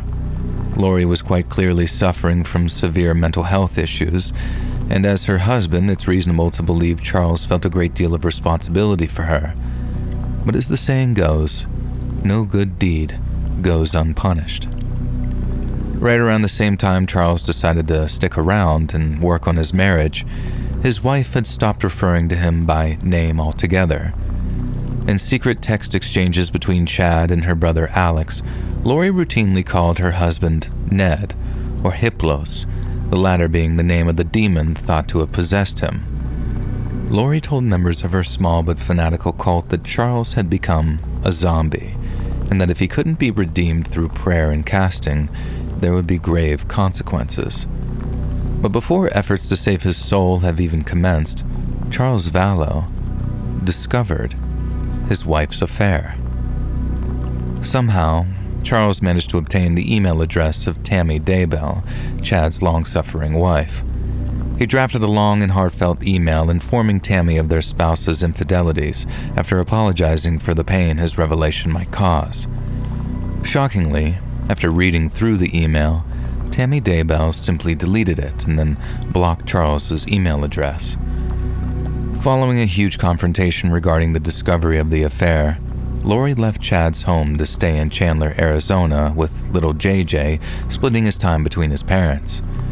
Then on July 11th of 2019, Charles drove over to Lori's home to pick up JJ, but upon his arrival, he was confronted by none other than Lori's brother, Alex. There was an altercation between the two. Charles retrieved a baseball bat from the trunk of his car. Alex Cox responded by shooting him dead. 16-year-old Tylee Ryan, Lori's daughter from her third husband, later confirmed that Charles did indeed arm himself with a bat, but had run back to the house by the time the shooting commenced and couldn't provide any further insight into the moments before Charles' death. Incredibly, and most likely based on Tylee's testimony, no charges were filed against Alex, and the shooting was deemed to be self-defense. Neighbors reported that later the next day, they witnessed a very loud and very jubilant pool party at Lori's Arizona home. And by August of 2019, Lori had relocated her family to Rexburg, Idaho, in order to be closer to Chad. Upon her arrival, neighbors noticed that little JJ's behavior appeared erratic, and that Lori often left him outside to play alone, without adult supervision and for long periods of time. When confronted about this, Lori neglected to mention that young JJ was autistic, and instead told neighbors that he was, quote, her niece's drug baby.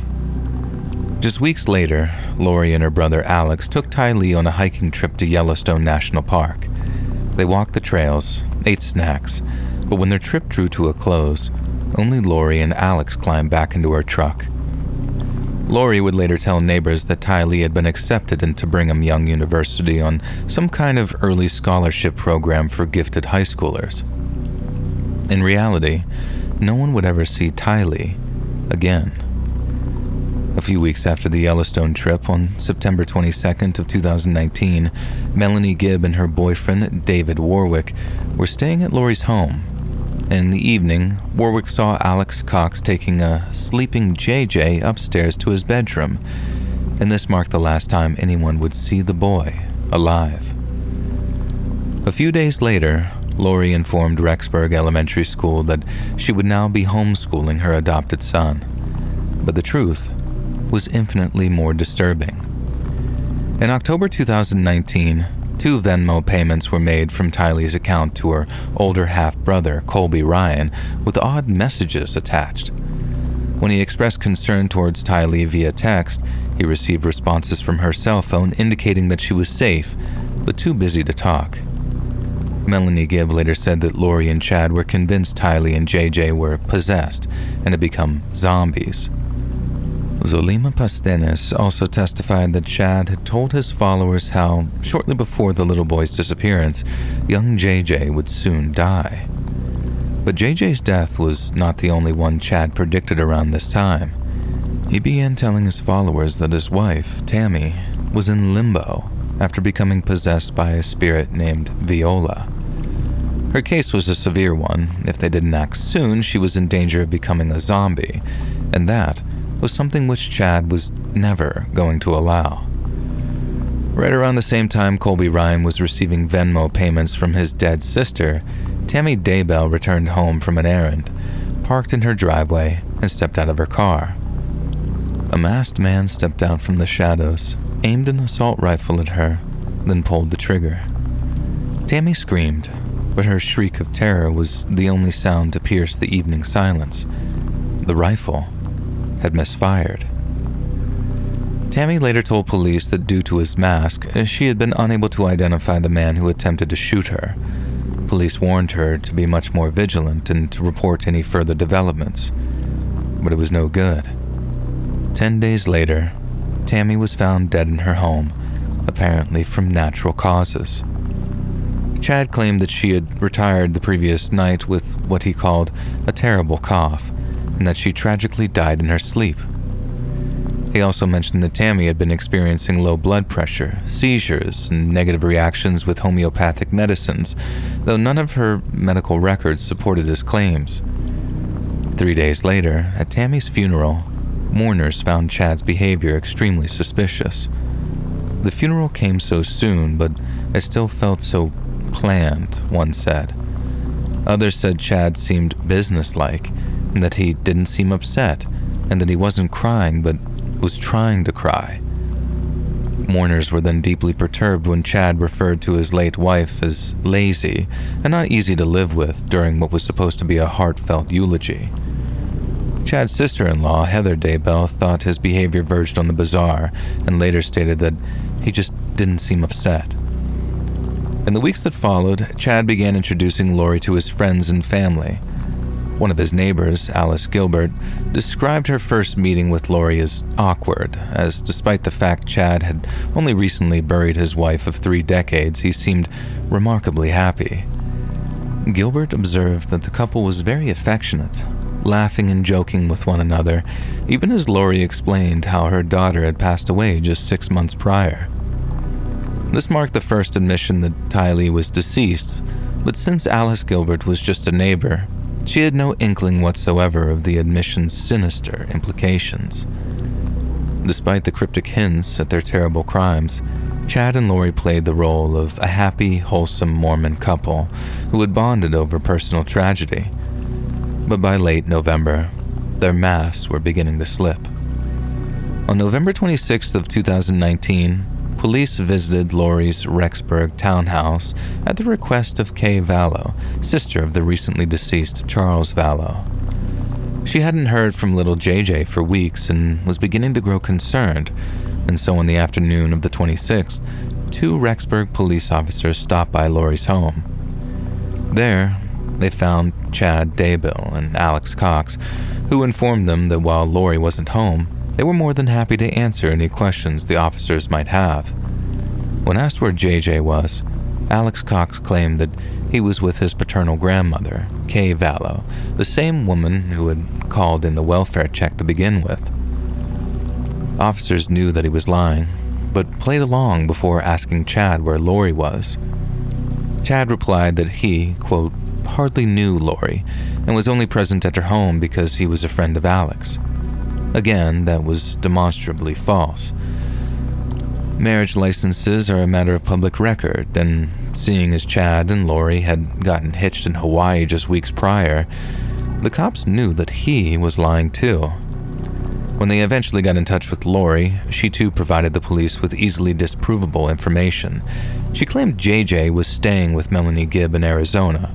One phone call was all it took to prove this was a lie. Chad and Lori might have made grave mistakes in lying to the police, but they weren't entirely moronic. They knew the game was up, and just hours after police came to question them, they loaded up a truck with their belongings and fled to Hawaii.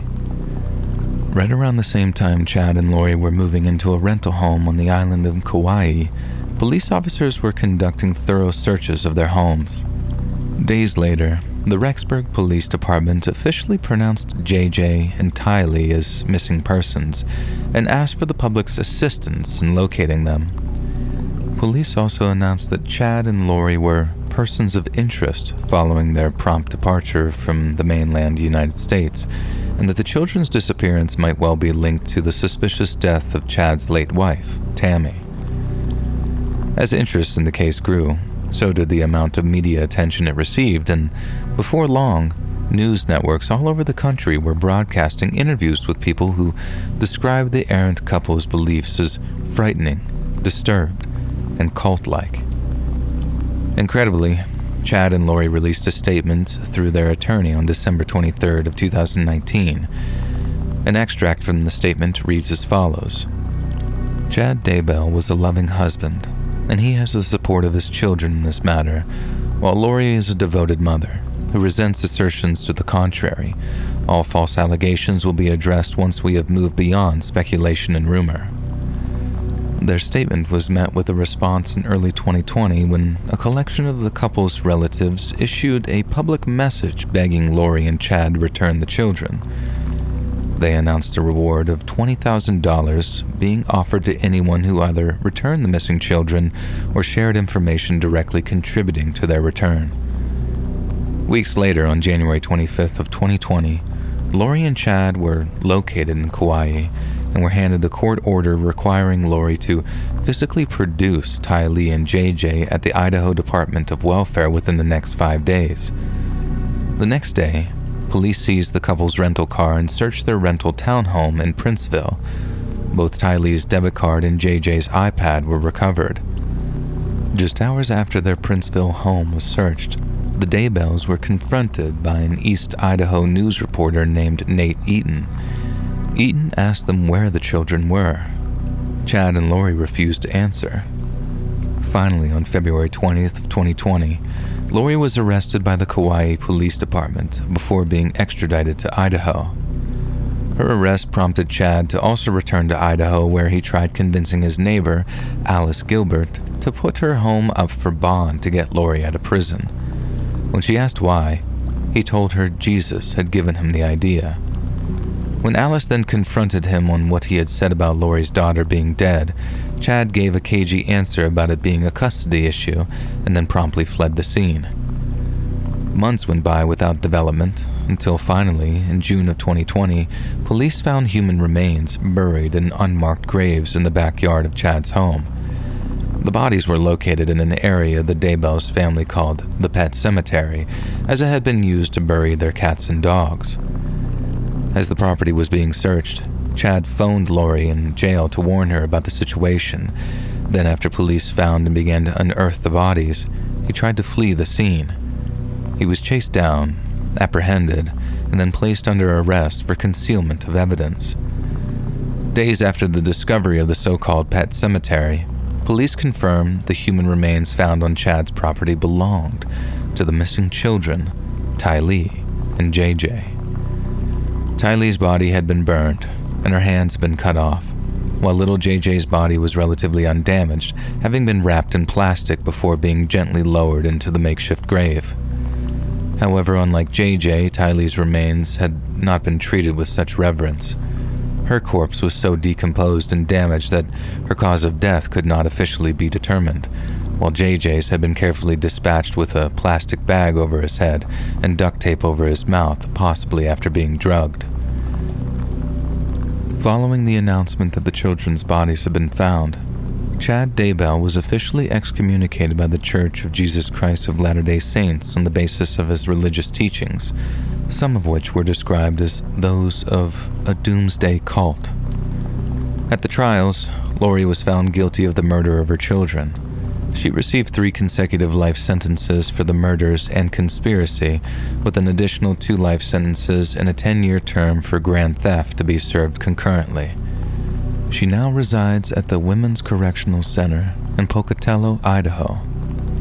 Chad's convictions came the following year when he was pronounced guilty on all counts, including murder, conspiracy, and insurance fraud. He was sentenced to death in June of 2024 and is currently being held at the Idaho Maximum Security Institution in Boise. If he's a man of conviction and believes he'll be reincarnated on another plane of existence, facing the lethal injection shouldn't be too frightening for old 31 lives Chad. But if those convictions waver, if his beliefs were merely a tool with which he could manipulate and murder without feeling an ounce of guilt, then it'll be a morbid comfort to know he faced the same mortal terror as those his victims did in their own final moments on Earth.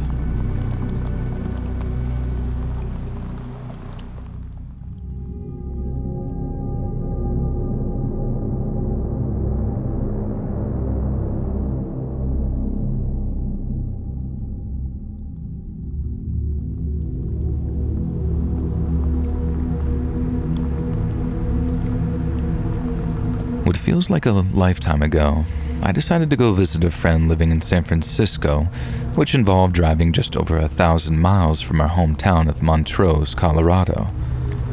My plan was drive all the way through Utah in a single day, spend the night at the Holiday Inn in a little place called Ely, Nevada, and then drive the rest of the way to San Fran after a good night's sleep and a decent breakfast. Thankfully, I made it on time and in one piece, but that didn't mean that the journey went smoothly. It might sound funny, but I'd never been to Utah before the drive to San Francisco.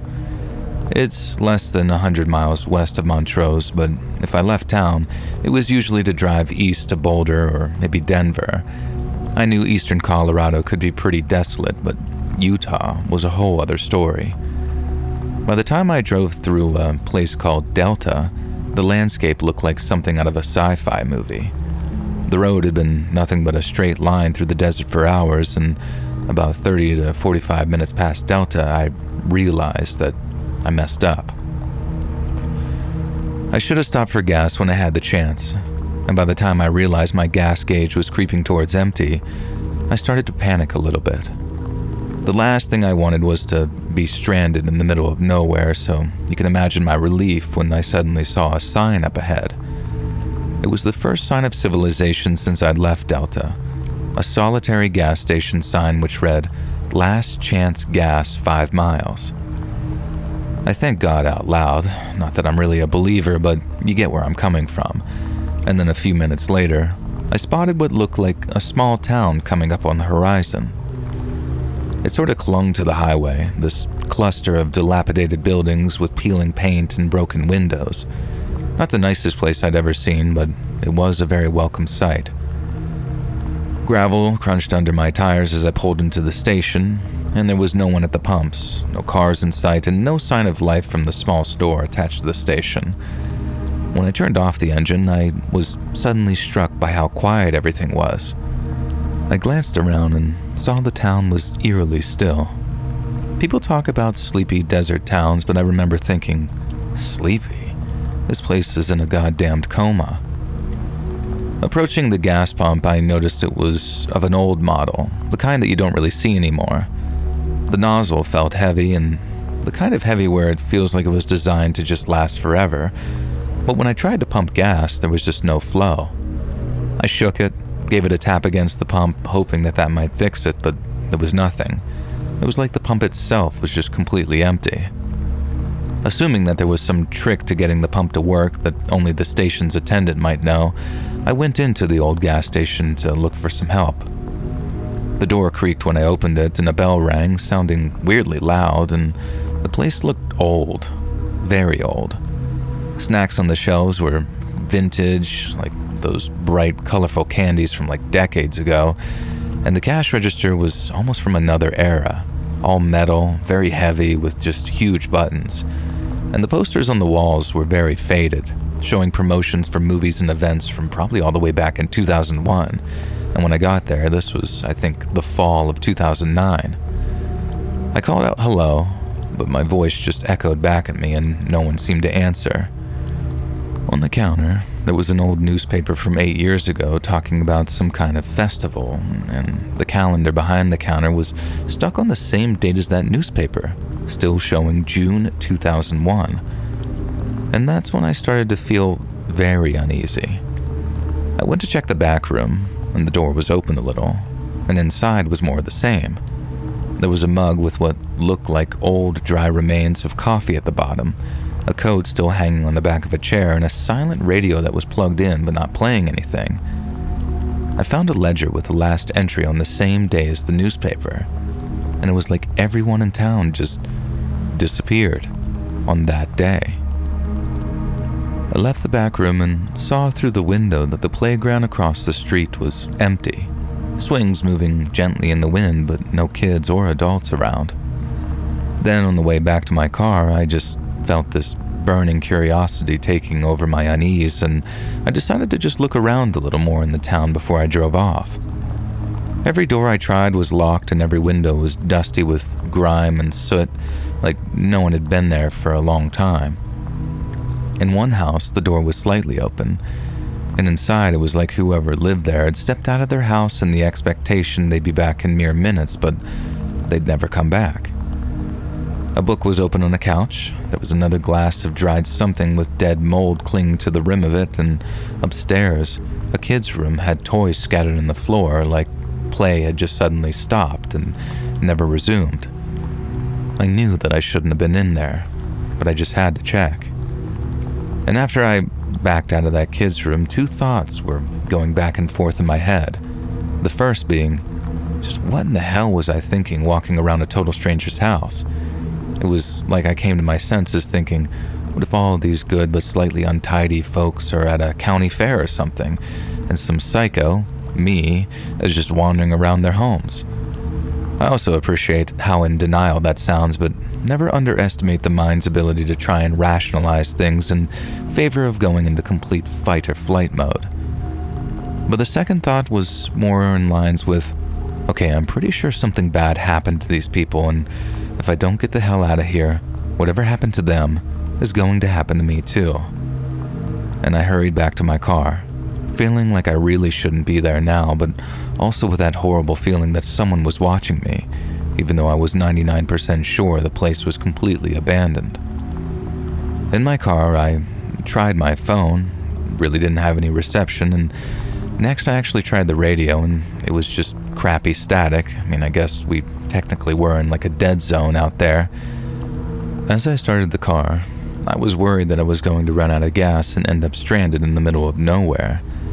But that place had me so unsettled that it seemed worth the risk. If I got stranded, it'd suck, but it was damn sure preferable to staying in that place for even a minute longer. And thankfully, I had just enough gas to make it to cross the state line and actually make it to Ellie. But by the time I rolled into Chevron, I'm not even exaggerating when I said I was running on fumes. As I filled up my car, I noticed that I had some bars finally on my phone, but since I didn't want to use it at the gas station, they still had signs up back then saying, "Please do not use your cell phone." And I went inside to ask the clerk if I could use their phone instead, which would also give me the chance to ask them about that abandoned town. The clerk seemed to have no idea what I was talking about, but that didn't really surprise me, I suppose. What did was how matter-of-fact the deputy sheriff was when I called his office back in Utah. The clerk knew enough to know that I must have come through Millard County if I'd been on Route 50, so I knew I had the right people when I called them up after looking through the phone book.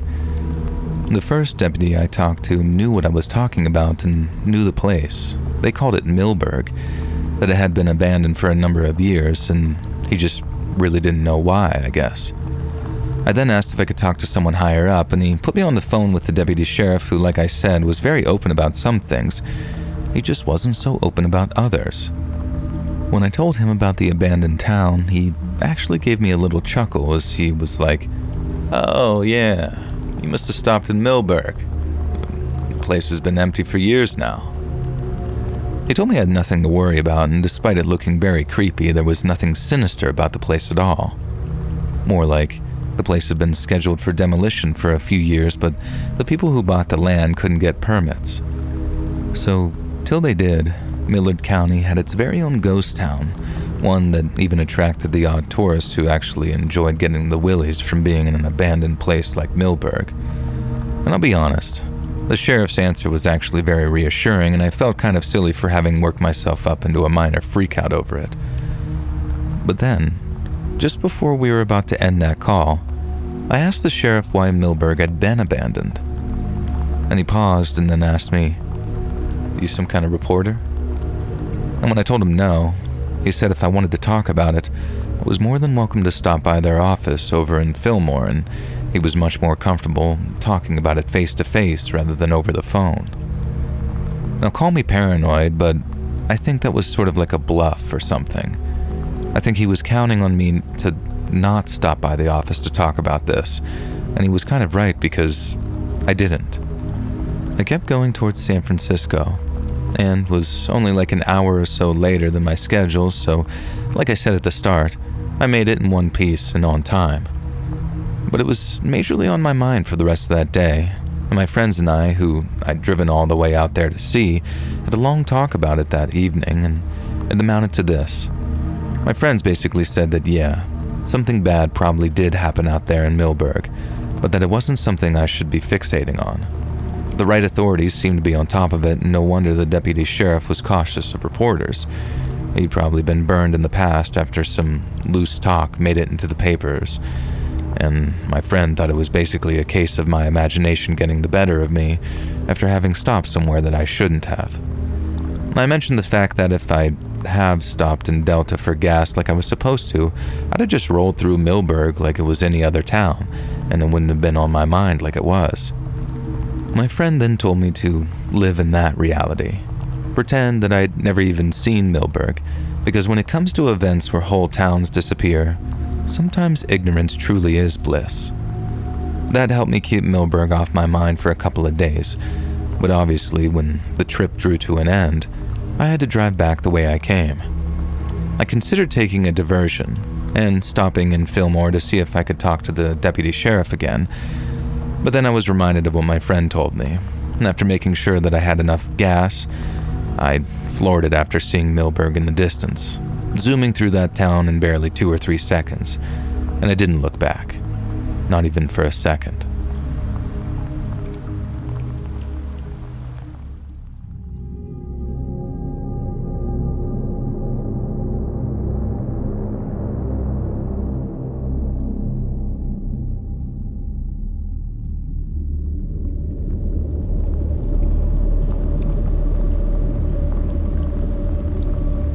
My name's Darren.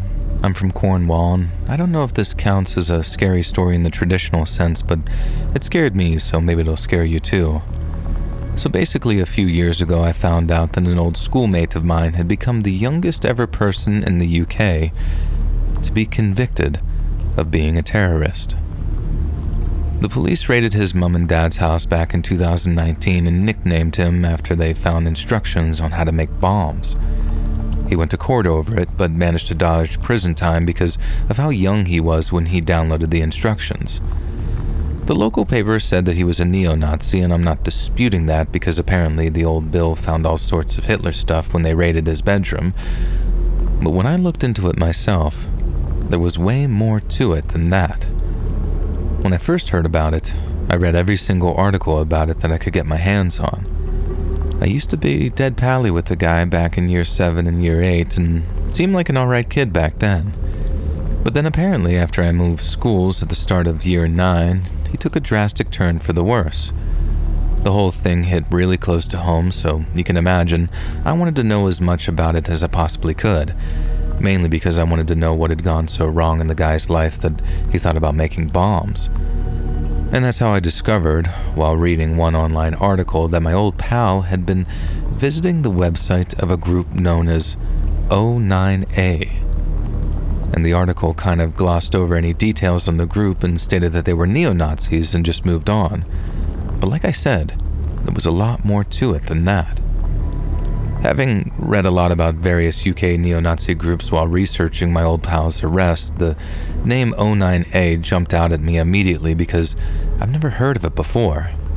I read all about the National Front, National Action, and the likes of Combat 18, but never anything about a group called O9A. So out of sheer curiosity, I decided to do some research on them to see what my old pal had gotten himself into. Then from the moment I plugged the name into Google, I think my jaw stayed on the floor for the whole time. O9A stands for the Order of the Nine Angles, and that's angles, not angels. And to put it in the simplest terms possible, they're Nazi Satanists. They want to tear down society which they think is controlled by Jews and build a new one based on paganism and a sort of survival of the fittest mentality. One of their big beliefs is human sacrifice, which they think will speed up the downfall of civilization. But they're not all talk when it comes to actually inflicting suffering and things like that, as I found out for myself when I looked them up.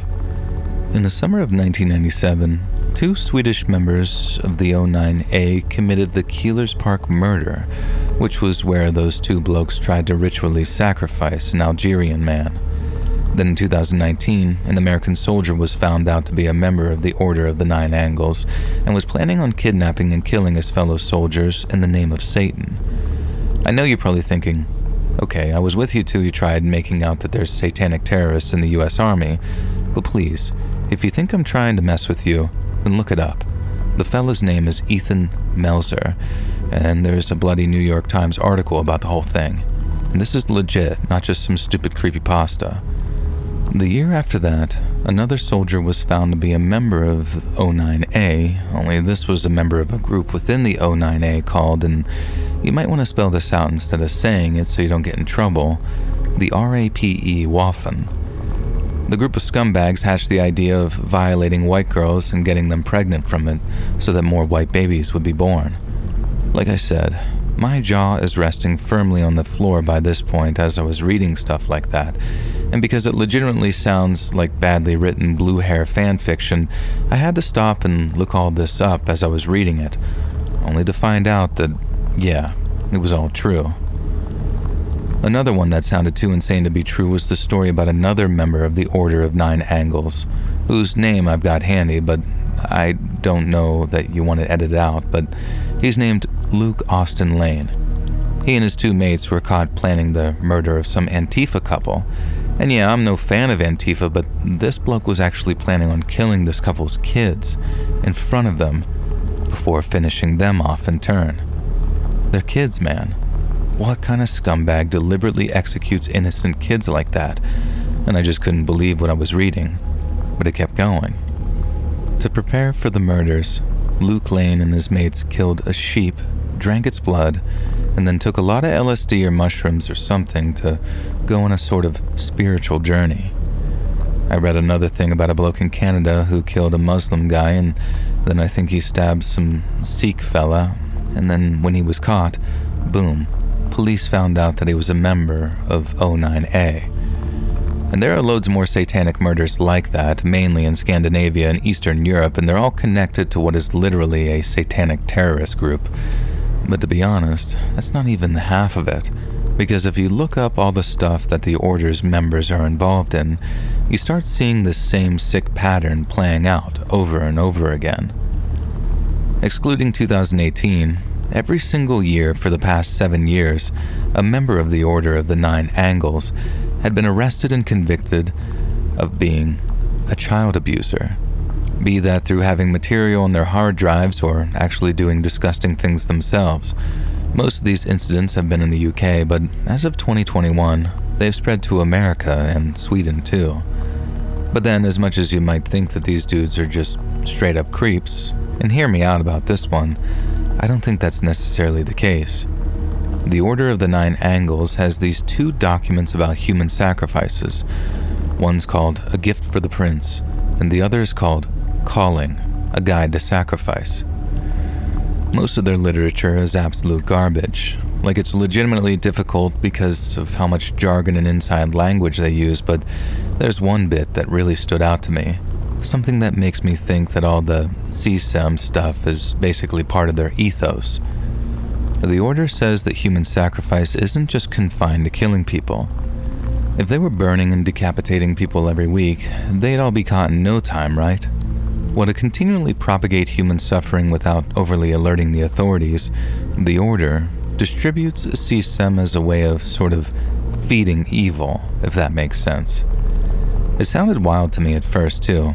I can promise you, but the more I read and the more I thought about it, the more it all started to make this sort of horrible kind of sense to me. The kids involved in this, it's them that are being sacrificed, and by distributing the images of them being abused, the Order of the Nine Angles is able to sacrifice them over and over again while corrupting other people in the process. Again, I know this sounds too insane to be true, but here's yet another example of it happening back in 2020. In April of that year, Russian police raided the homes of a group suspected of, and this is a direct quote from the Russian website Now, incitement to murder due to religious and racial hatred, and criminal activities against women. I think they thought that these dudes were just neo-Nazis, but during the raids, they found the men were members of a Russian-based chapter of the 09A called Legion Av Satan. Turns out one of these lads had burned down a really old church someplace, and it was never solved until they found photos of him setting it on fire in his house. But that wasn't the worst part of it.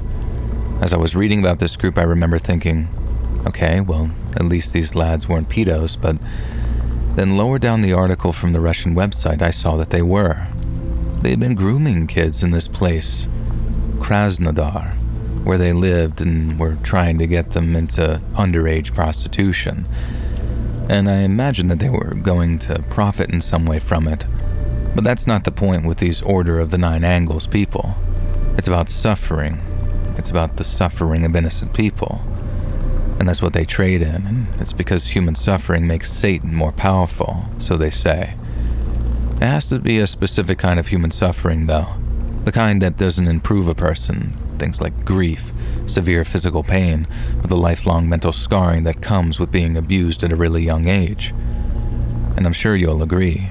The Order of the Nine Angles rabbit hole makes for some of the worst stuff you've ever heard, and by the time I'd finished reading about it, I was in two minds about my old mate not getting any jail time. He was 14 when he got into that order, 16 when he was arrested, so yeah, I can put that down to something a stupid teenage boy would do.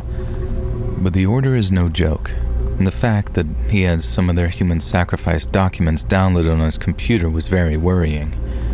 I'm not saying that we should lock everyone up who does or says something silly on the internet, but reading through all the 09A stuff makes me wonder if a mistake hasn't been made. And I hope my old mate turns a new leaf, and it was all just a silly phase to him. I mean, he's definitely sorry that he got caught, because I know for a fact that he's got all kinds of restrictions placed on him. And don't ask me how I know. Everyone knows everyone in Cornwall, but I know he can't go on certain websites or talk to certain people, and if he does, he's in serious trouble. That'd definitely have me thinking I've made a mistake here, and I really do hope that he sees it that way, because honestly, the alternative is bloody well terrifying, isn't it? If he cracks on with life and it becomes something daft that he did back when he was a lad, then good on him. But if not, well, I imagine I'll be reading about him at some point in the future for whatever terrible thing that he does in the name of the devil.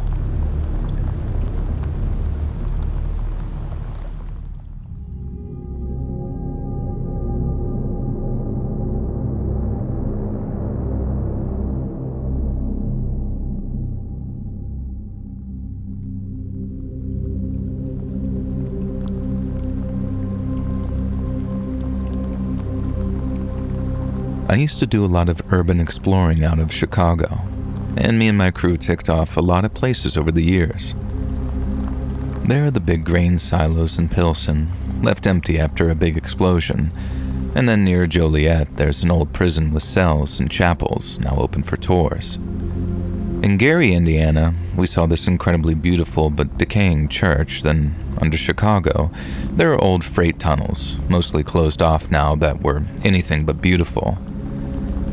The old Chicago post office was huge and empty for years, and there's the old Cook County Hospital, now becoming a hotel, but once a place right out of Silent Hill.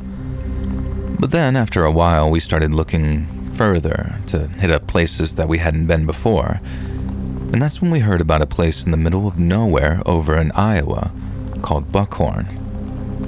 Back in the 1900s, Buckhorn used to be a pretty prosperous place because of the big creamery that they had in town.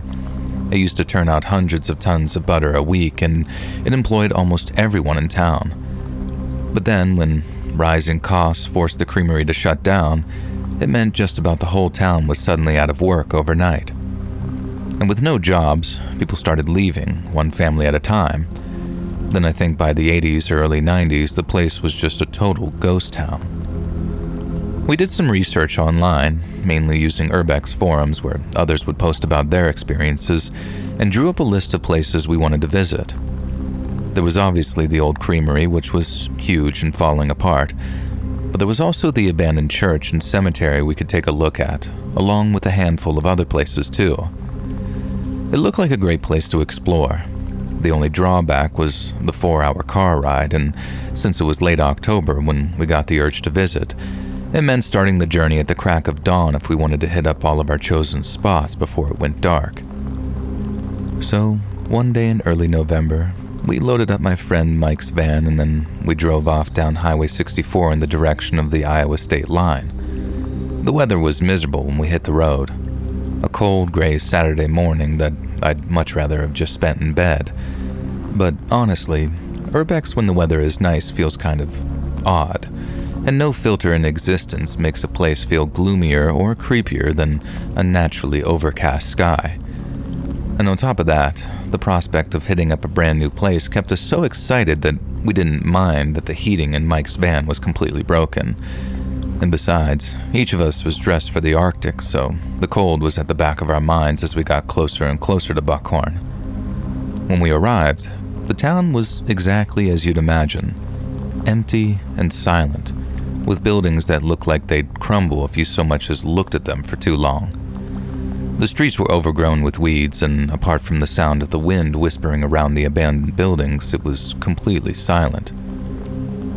We started at the old schoolhouse, a building that seemed to sag under the weight of its own rotting structure, and inside, the air was musty and dank, and there were leaks almost everywhere from the previous day's rain.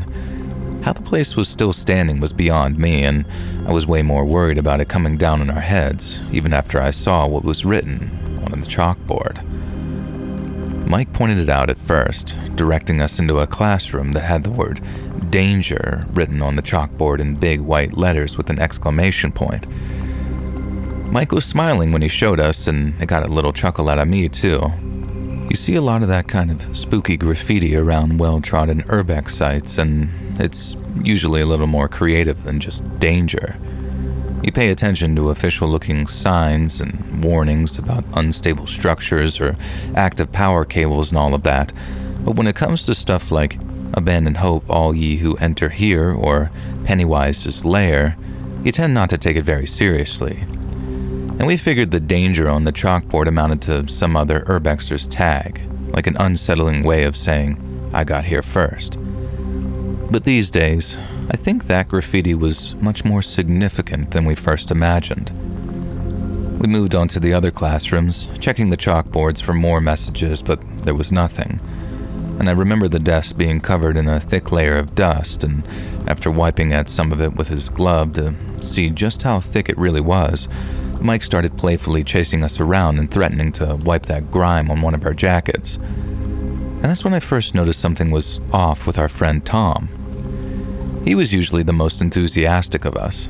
His camera was always ready, his curiosity was boundless, but that day, he seemed tired and distracted, almost like he was in some kind of daze. He barely reacted as Mike came at him, and when he did notice what was on his finger, he didn't really even find it funny. He just snapped at Mike, not overly harshly or anything, but we knew that the joke was over and moved on from the school to the general store. The shelves were still stocked with cans made by brands that we'd never heard of, and some of their labels faded so badly that we could barely read them. Tommy stayed quiet as we walked the aisles, which, again, was totally not like him. By the time we got to the old town hall, his behavior had gotten even weirder. He seemed like he was muttering to himself, his eyes darting around like he was seeing things that we couldn't. Then suddenly, Tommy reached up and just started clutching his nose. Blood poured out, dark and thick and staining his gray gloves, and he looked scared. We tried to help, but he backed up and held out an arm like, get the hell off of me. And his nose was bleeding so much that one of us actually asked if Tommy was good to keep going. But the idea seemed to just irritate him even more than his nosebleed did. He said we hadn't driven all that way to just turn around and leave over a nosebleed, and in the moment, I appreciated how unselfish it sounded. No one wanted to just leave, not if we could avoid it. So as Mike went into his pack to get our first aid kit so Tommy could stem the blood coming out of his nose, I wandered off alone towards the old sheriff's office to take a look around. It looked much like I had imagined it to at first. Reception area, back office, hallway leading to what must have been cells of some description. It wasn't immediately visible from the front door, but the second I turned the corner into the reception area, I saw it. In huge black letters, daubed in what must have been spray paint, were the words, "If you bleed, leave Buckhorn and never return." The sight of it sent literal shivers down my spine immediately, and I ran back to tell the others. I told them that we had to leave, but again, Tommy objected. And I started to explain that what I'd seen written on the wall of the sheriff's office, and as I did, Mike and the others started to listen. But I still only got a couple of words out before Tommy went nuts and started screaming at me. He says something like, "How many times do I have to say it? We're not leaving, all right?" Then as he started walking towards me, still yelling, others jumped in to hold him back, thinking that he was about to punch me. We worked to calm him down, and it kind of seemed like we did at first. But then, when I look back on it, I think that's when that weird kind of fatigue started to set in. We basically managed to drag Tommy back to the van after he stopped struggling because we were convinced that he was going through some kind of medical emergency. He offered to take him to the hospital, but all he wanted to do was go home. The drive back was just quiet and very tense. Tommy's nosebleed had stopped, but he was very pale, and his breathing shallow, and he passed out before we even hit the highway, and his body was just limp against the seat. We tried to wake him when we got back to town, but he was unresponsive, barely stirring even when we shook him. The fact that he even showed signs of life was a huge relief. Then, when we finally got him to his apartment, Tommy was acting like someone recovering from some deep sleep, very groggy, very confused. And we just left him to rest. And we asked his mom and sister to keep an eye on him after telling them what had happened, but we were all very shaken by what had taken place. The image of that warning on the wall, the nosebleed, and the fear in Tommy's eyes, it just all played over and over again in my mind. And lying in bed that night, I couldn't shake off the unease of what we'd seen. Why did Tommy react that way? And what was it either in or about Buckhorn that made him act like that? The warning in the sheriff's office was very clear, but its implications were terrifying. Was it some kind of chemical exposure? And if so, why was it only Tommy who reacted that way? I thought about the stories that I'd heard of Buckhorn, tales of that town that once thrived but fell due to reasons that were never quite clear. And I'd read about the creamery shutting down, but it didn't occur to me until then that it didn't say why the creamery was shut down in any of the posts that I'd read. Some spoke of economic downfall, but there was nothing about a mysterious illness or any other kind of unexplained events that led to its abandonment. The next day, I did some research, but found nothing that could really explain what had happened to him. There were no records of toxic spills, no known unusual occurrences officially documented, yet the physical and psychological impact on Tom was undeniable, and we all saw it. It scared the hell out of us. He was the only one who bled and the only one who started acting strange like that, or at least strange in a way that we could see and recognize. I wrote this down not because I'm good with words, but because I need to warn others. If you ever hear about Buckhorn, if someone suggests a reason to visit, just don't. Stay the hell away from that place. Whatever's there isn't just the ghost of the past, it's something that can reach out and touch you and make you bleed, make you lose yourself. My friend has recovered, but honestly, you might pay a very high price uncovering whatever secrets that place holds.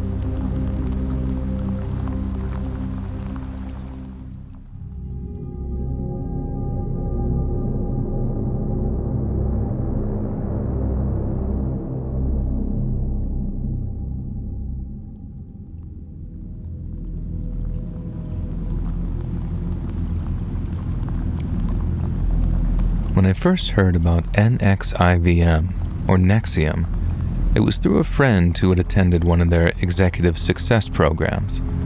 She spoke glowingly about the personal development courses, the community, and how the teachings had changed her life.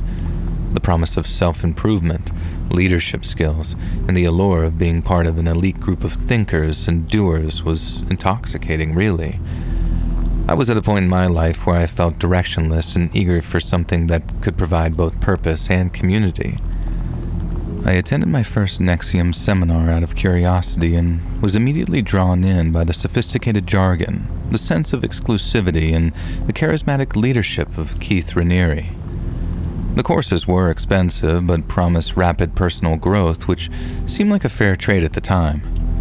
The workshops were intense, filled with long hours of introspective exercises, group discussions, and what they called ethical training.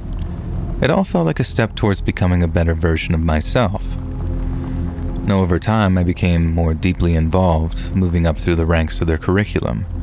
I met many intelligent and successful people who seemed genuinely transformed by their experiences. I was part of a community that celebrated personal empowerment and seemed to shun conventional societal norms in favor of a more enlightened approach to life. The jargon, terms like ESP, Executive Success Programs, EM, Ethical Movement, and Vanguard for Raniere himself, gave us a sense of belonging to something special, almost like a secret society. The structure of NXIVM was intriguing too. It was hierarchical.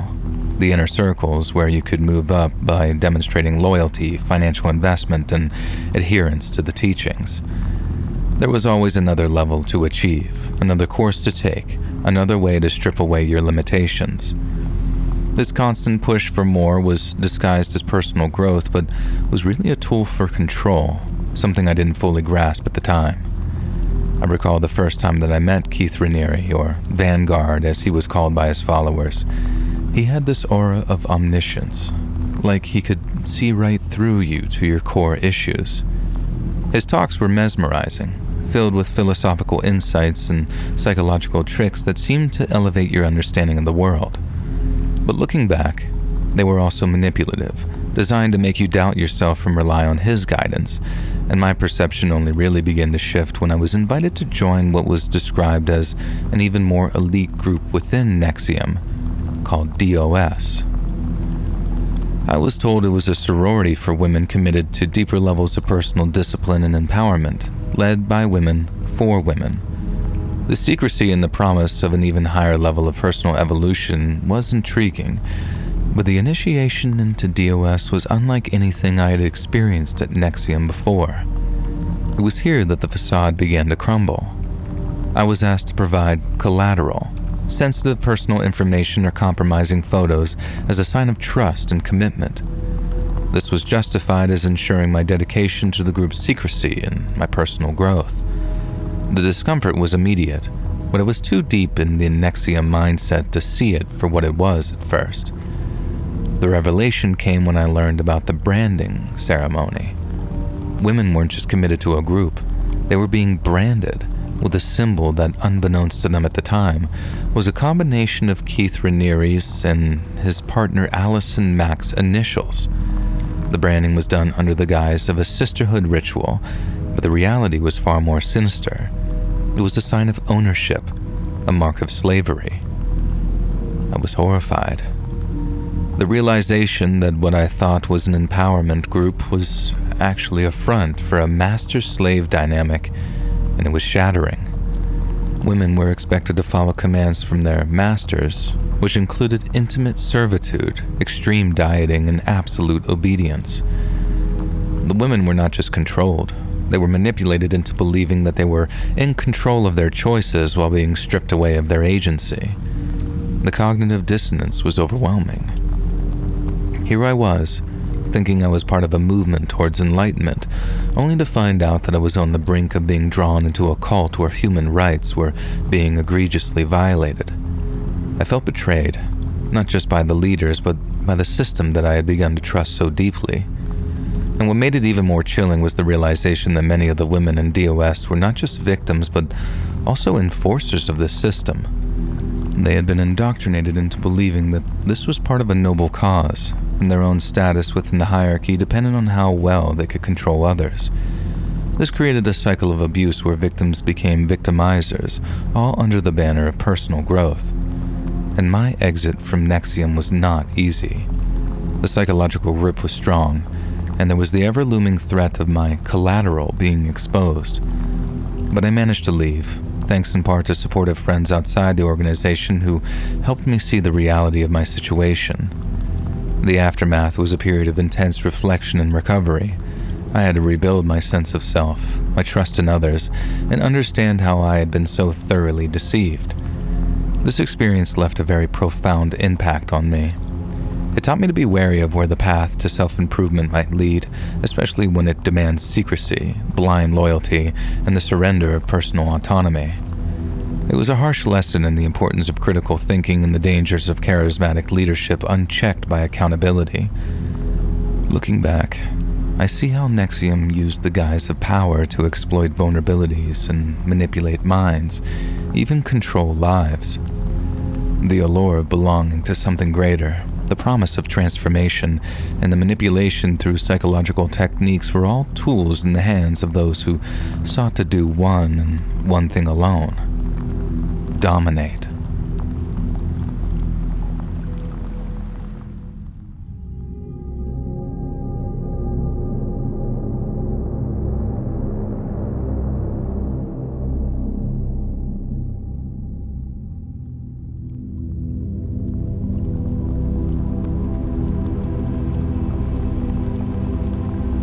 On May 20th of 1999, the South Australian police were investigating a missing persons case linked to the city of Adelaide when they received a tip from an informant.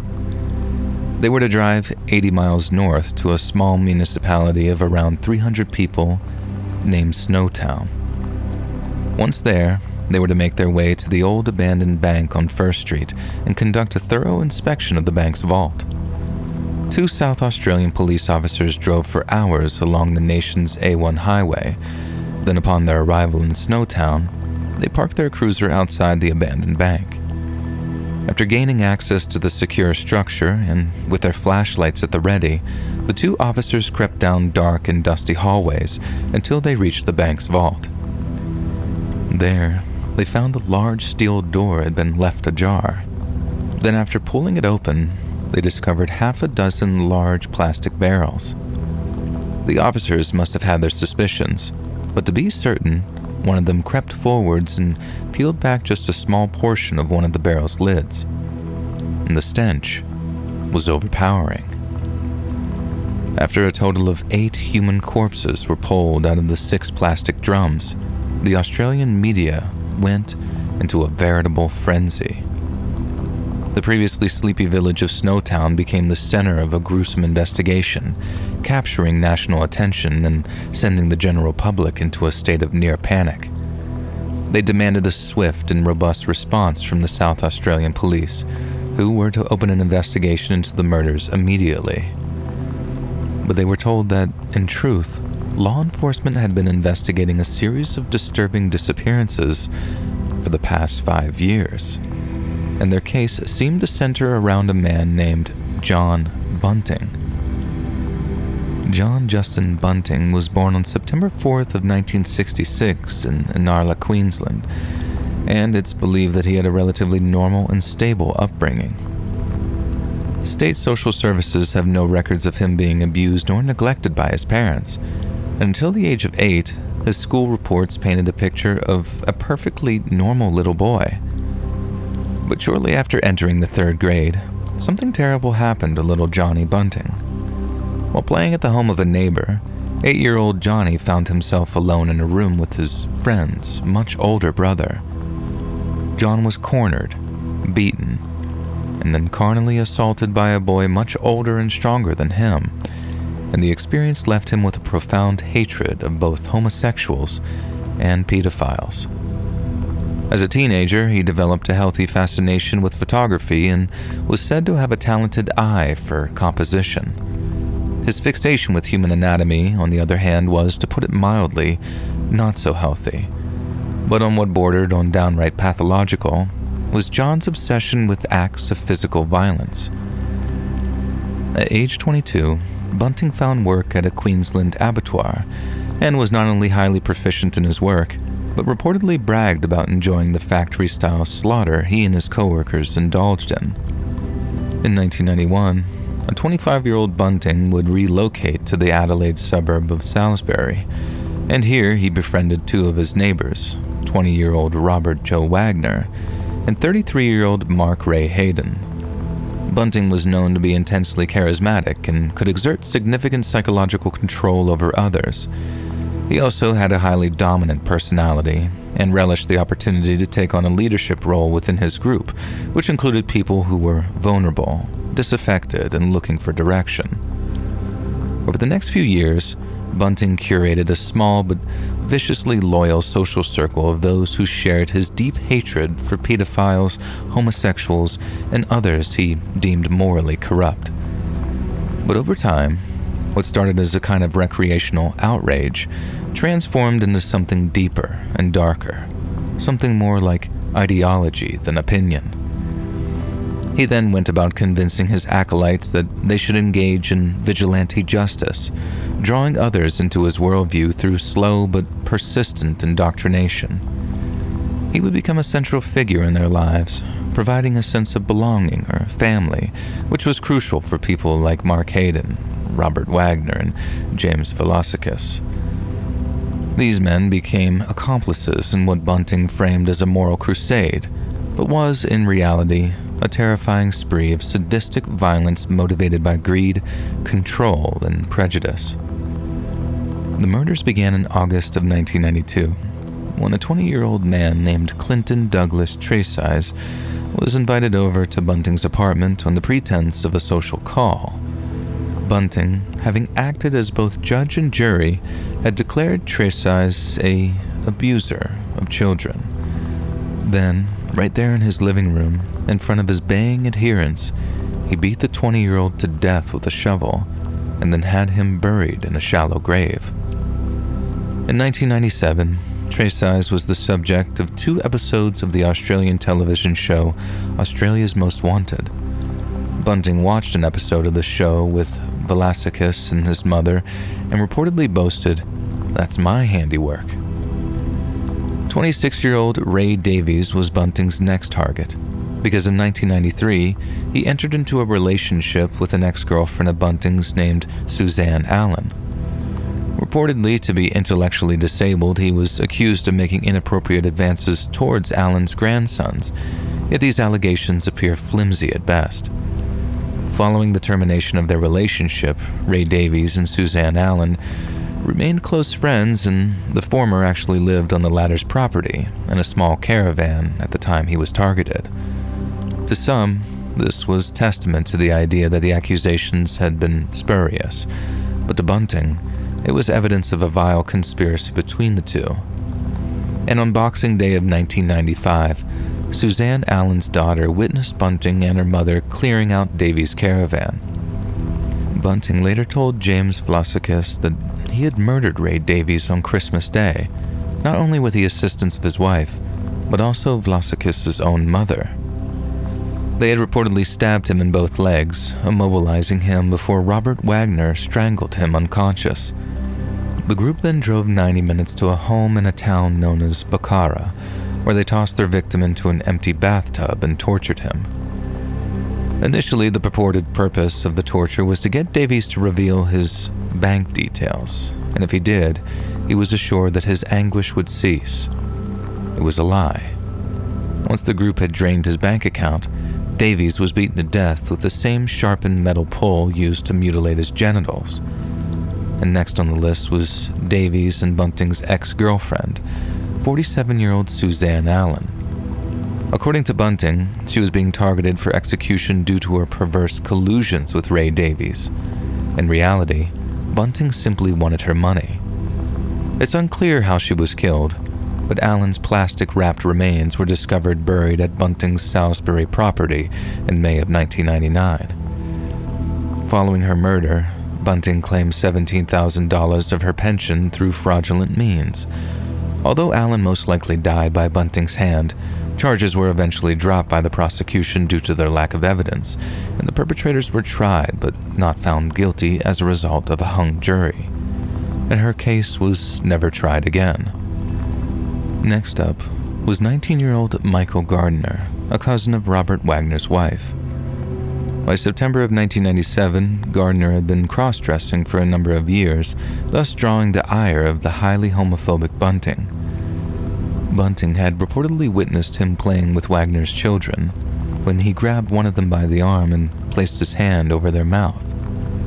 Small children sometimes say some pretty terrible things, partly out of malice and partly out of ignorance.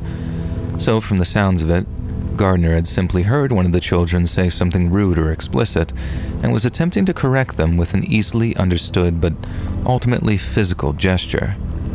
Yet to Bunting, the sight proved a potent reminder of his own carnal violation at the hands of his friend's older brother, and in that moment, Bunting decided Gardner had to die. He and Robert Wagner somehow convinced Gardner to accompany them to a place called Murray Bridge. There, Gardner was taken to a shed, then repeatedly strangled as a form of torture. Every time he collapsed due to lack of oxygen, Bunting and Wagner would force the teenager to stand up straight before they strangled him all over again. Finally, when Gardner passed out for a fourth or fifth time, Bunting kept his hands wrapped around his victim's throat, squeezing and tightening his grip until Gardner expired. The two killers then staged a robbery at Gardner's apartment, stealing some of his landlady's belongings. When this landlady somehow got in touch with Bunting to inquire after her errant tenant's whereabouts, he convinced her that Gardner had been the one to burglarize her residence in order to pay for a sex change operation. Gardner's decomposing corpse was then kept in a plastic barrel in the very same shed he was murdered in until it was eventually moved to the Snowtown bank vault. His left foot had been severed so the drum's lid could be properly sealed. Bunting's next victim was another ex-girlfriend, 42-year-old Vanessa Lane. Bunting had previously welcomed Lane into his circle of acolytes due to her willingness to aid in the hunt for child molesters, yet ironically, her home was firebombed after she too was accused of grooming a local schoolboy. In the aftermath of the firebombing, she attempted to lay low, but ended up beginning a relationship with an 18-year-old boy by the name of Thomas Trevelyan. Somehow, Trevelyan ended up reaching out to John Bunting, whereby he was informed that Lane had been grooming and molesting him long before he came of age. It's unclear why Trevelyan would betray his new girlfriend in such a way, but the move undoubtedly signed the woman's death warrant. And on October 17th of 1997, Bunting, Wagner, and Trevelyan picked Vanessa Lane up from her home, apparently following some kind of reconciliation. Lane was then prompted to verbally abuse her own mother via telephone, then told to inform her that she wanted nothing more to do with her, was moving to Queensland, and was never coming back. In all likelihood, Lane was led to believe that the rebuke of her own mother would prove her loyalty to the group. In reality, it was a trap.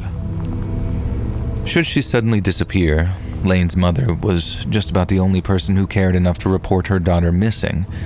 With a relationship in jeopardy, Lane became an easy target, and one by one, her toes were crushed with metal pliers as she was tortured for her bank account details.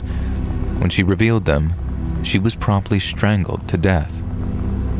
Less than a month later, on November 4th of 1997, an increasingly unhinged Thomas Trevelyan began chasing a dog around his neighborhood while armed with a knife.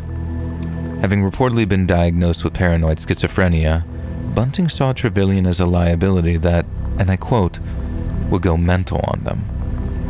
The next day, under the pretense of undertaking another bashing, as Bunting referred to the murders, Bunting drove Trevelyan to Carisbrook in the Adelaide Hills. He was discovered hanging from a tree in Humbug Scrub the following day.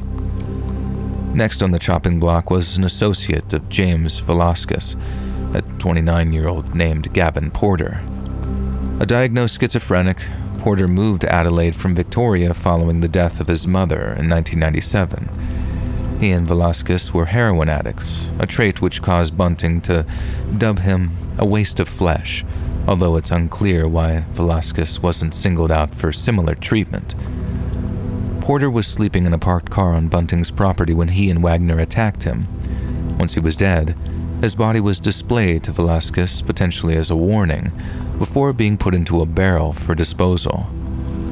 The group's next target was Velasquez's half-brother, 21-year-old Troy Eude. Velasquez claimed Eude had repeatedly subjected him to brutal abuse during his youth, prompting Bunting to add his name to their so-called kill list. They drove over to Eude's home in the middle of the night before they bound him, threw him into his own bathtub, and tortured him relentlessly. This marked the first time Bunting brought along a video camera so he could make a record of his grisly crimes.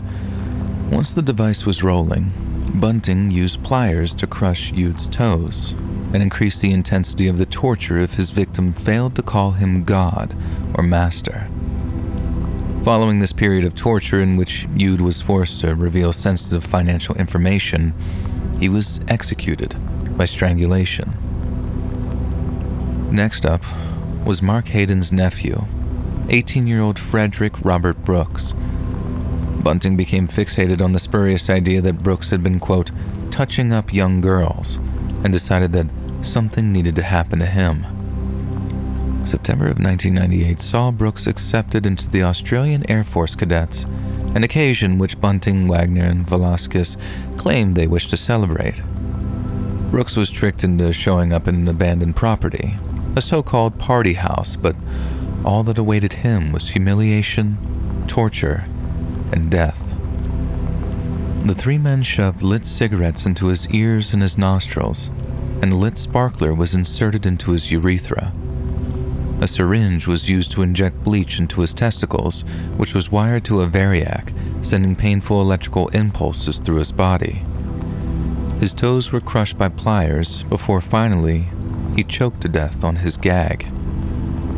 The next target was a physically and mentally disabled man, 29-year-old Gary O'Dwyer. Having discovered that O'Dwyer received sizable monthly disability payments from the Australian government, he was targeted by Bunting and his associates, who tortured him for his financial details before strangling him to death. The group's penultimate murder was that of Mark Hayden's own wife, 37-year-old Elizabeth, who was apparently on the verge of reporting Bunting's crimes to the police. After making sure that she was home alone, she was murdered by John Bunting and Robert Wagner after they forced their way into her home. Later that day, her remains were exhibited to her husband, who merely laughed before ordering the disposal of her corpse. Ultimately, the group's final victim was James Velasquez's half-brother, 24-year-old David Johnson. Bunting despised Johnson and referred to him using homophobic slurs on account of his cleanliness and sharp appearance. On May 9th of 1999, the group tricked Johnson into driving out to the abandoned bank in Snowtown under the pretense of purchasing a cheap computer. There, he was overpowered as soon as he stepped into the building, and following his murder, Bunting and Wagner reportedly fried pieces of his flesh before eating them. For years, Bunting's crimes went completely undetected, partly because the victims were people whose disappearances did not raise immediate alarm. However, suspicions began to grow as more individuals went missing under mysterious circumstances. A break in the case when Velasquez, the youngest member of the group, confessed his involvement to the police. Being the group's only heroin addict, it's possible that he was detained following a minor legal infraction such as theft or possession of illegal substances. Then, while in custody, withdrawal symptoms would have made him a ripe target for police pressure. His detailed account of the murders and the group's methods provided investigators with the evidence needed to unravel the full extent of the crimes. Police surveillance eventually led them to Snowtown, where the plastic disposal barrels were finally uncovered. The Snowtown murders resulted in one of the most complex and expensive legal proceedings in Australian history. Bunting and Wagner were convicted of multiple murders, then sentenced to life imprisonment without the possibility of parole. James Velasquez received a reduced sentence after cooperating with authorities, but was still sentenced to life in prison with a minimum of 26 years. Mark Hayden, who played a lesser role, was convicted of assisting with the disposal of bodies and received a sentence of 25 years. The trial shed light on the group's twisted dynamics, with Bunting revealed as the manipulative ringleader who exerted an almost cult-like influence over his accomplices. The court also heard harrowing testimony regarding the suffering endured by the group's victims, painting a grim picture of the killer's utter lack of empathy as well as their boundless greed. The revelation of the murders shocked the tight-knit community of Snowtown, which had previously been known for little more than its rural charm. The town's name became synonymous with the atrocities, leading some residents to push for a charge in its name to escape the stigma. While the town remains officially named Snowtown, its reputation had been indelibly linked to the crimes. But beyond Snowtown, the case promoted broader discussions in Australia about how society treats vulnerable individuals. But ultimately, the Snowtown murders are also a stark illustration of how prejudice, greed, and manipulation can combine to create a strain of near limitless malevolence.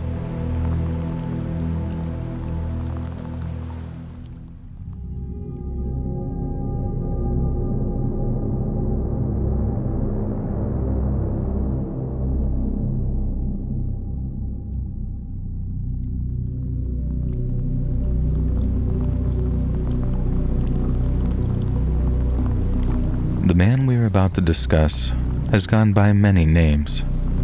He's been known as Dr. York, Chief Black Eagle, Isa al-Hadi al-Mahdi, and even His Excellency, Dr. Malachi Kobina York. At one point in his life, our subject went so far as to adopt the title, and this is a direct quote, folks, so don't hold on to your britches, Imperial Grand Potentate, the Noble Reverend Dr. Malachi Z. York, 33 degrees, 720 degrees. If you ask the man himself, he might tell you that he spent his life in the pursuit of knowledge. But the proof, it seems, is in the pudding, as despite his so-called quest for enlightenment, the man's legacy remains one of hatred, fraud, and child molestation. He might have granted himself all manner of lofty but ultimately meaningless titles, but to your infinite relief, I'll refer to him only by the name on his birth certificate. And this is the story of Dwight D. York. Throughout his life, York would claim to have been born in places such as Ghana, Baltimore, New York, or New Jersey. But according to his birth certificate, he was born on July 26th of 1945 in Boston, Massachusetts. He claimed that at age 7, he was sent to the city of Aswan in southern Egypt, where he supposedly received an Islamic education at the hands of his grandfather. Later in life, he wrote that, "My grandfather, as Sayyid Abdur Rahman al-Mahdi, the Imam of the Ansars in the Sudan until 1959 AD, upon looking into my eyes, foretold that I was the one who would possess the light." York then claimed that following his education, he returned to the United States in 1957 and, at the age of 12, settled with his family in Teaneck, New Jersey. By the late 1960s, a young Dwight York had taken to calling himself Imam Isa. He developed an interest in organizations such as the Nation of Islam and the Moorish Science Temple of America, but instead of joining one of the many pre-established black nationalist movements, he decided to found his own. After changing his name to Iman Isa Abdullah, he founded a movement that had become known as the Nuwaubian Nation, and with a handful of loyal proselytizers, he set about growing the organization among the ripe ideological seedbed of 1970s Brooklyn. Wearing green and black dashikis, York and his followers set up a bookstore specializing in black nationalist literature and would attempt to recruit those who visited. The method was an effective one, and by the end of the 1970s, York commanded a congregation of between 2,000 and 3,000 followers. Throughout the 70s, York and his acolytes imbibed a relatively simple mix of Orthodox Islam and black nationalism. However, as the 1980s rolled around, York began to preach a much different form of religion. While drawing from various religious and historical themes, he renamed his movement the Holy Seed Baptist Synagogue and unveiled a new logo featuring the six-pointed star of Judaism, the Islamic crescent, and the Ankh, an Egyptian symbol that also associated with pre-Islamic Sudan. This upset a great deal of his conservative Muslim followers, and the group began hemorrhaging adherents. But York wasn't done. He renamed the group a second time, calling it the Yamasee Native American tribe, and began teaching his followers that they were affiliated with the Muskogee Nation.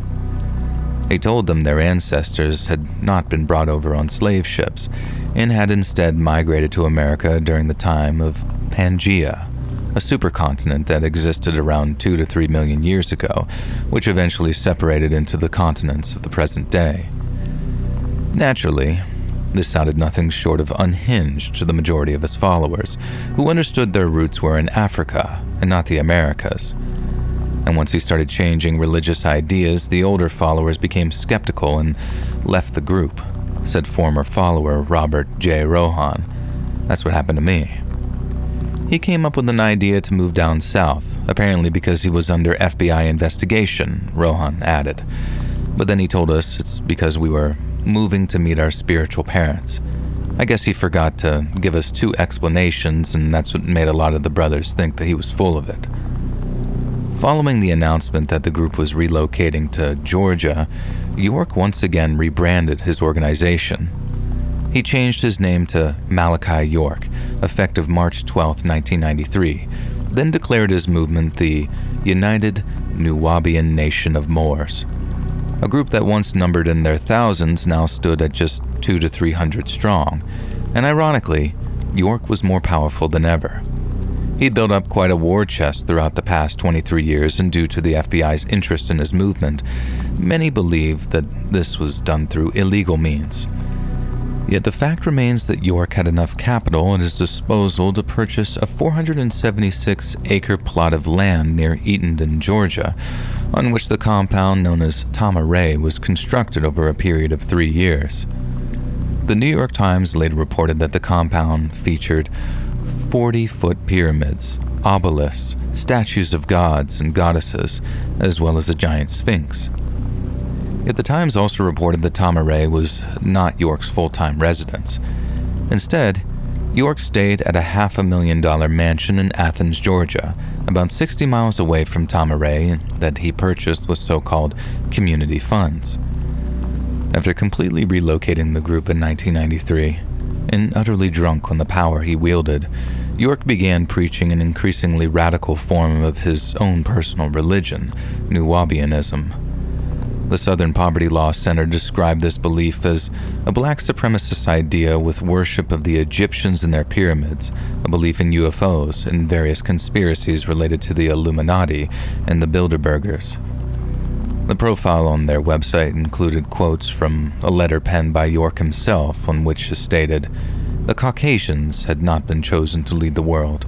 They lacked true emotions in their creation. We never intended them to be peaceful. They were bred to be killers, with low reproduction levels and a short lifespan."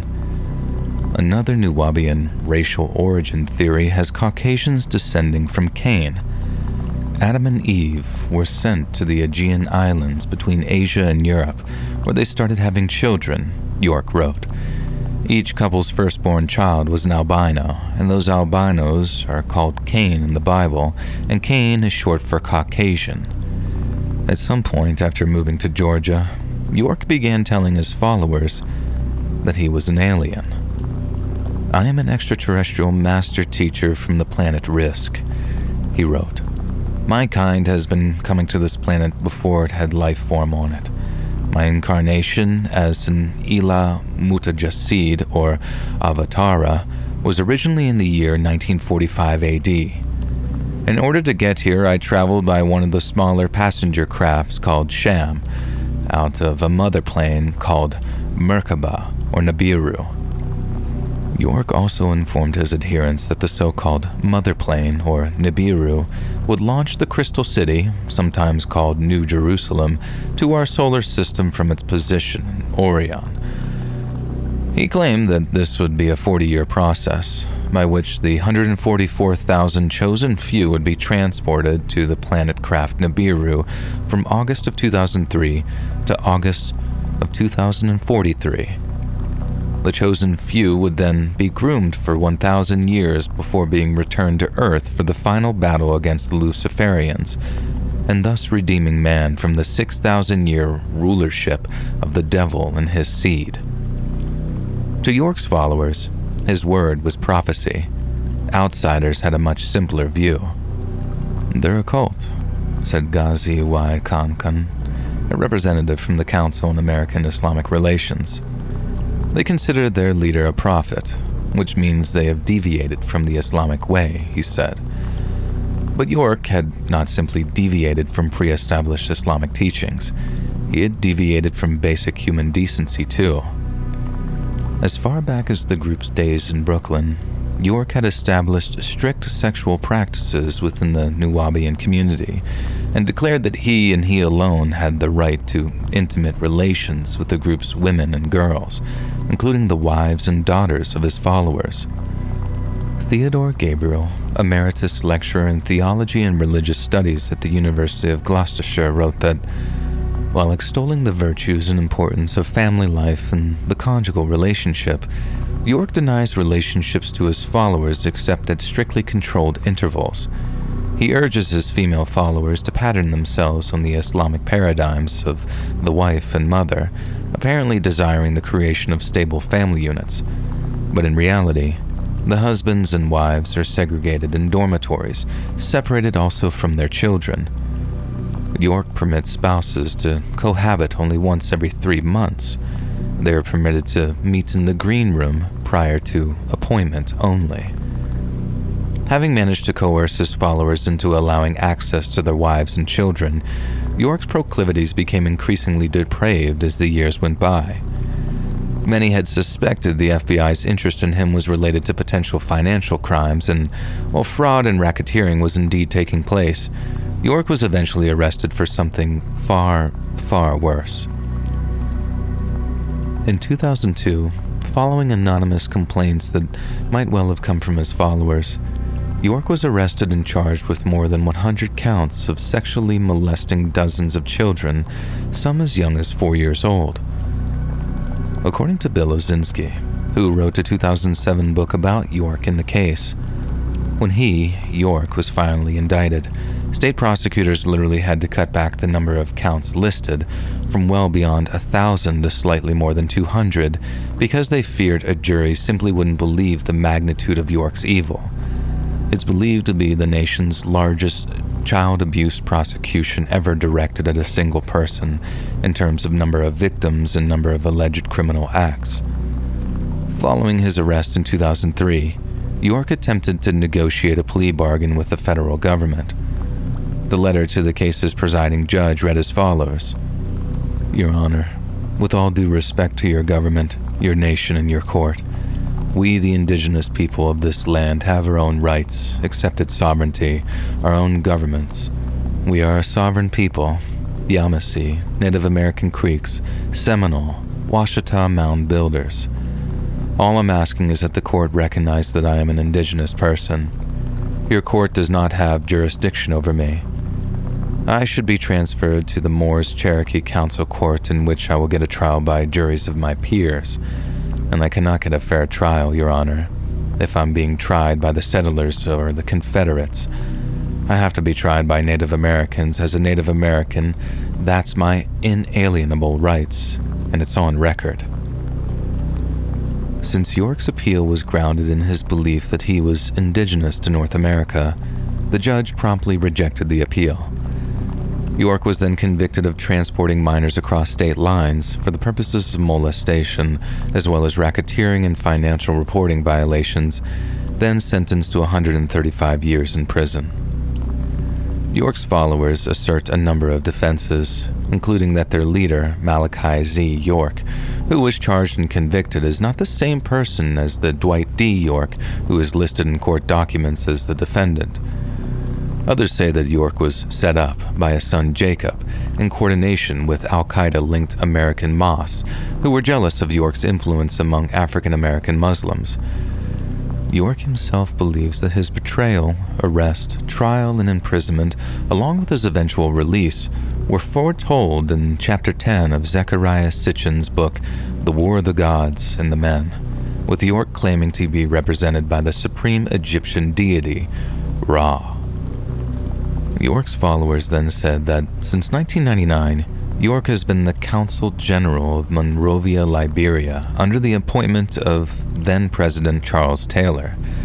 They argued that he should be given diplomatic immunity from prosecution and extradited as a persona non grata to Liberia, but both American and Liberian officials have rejected this claim.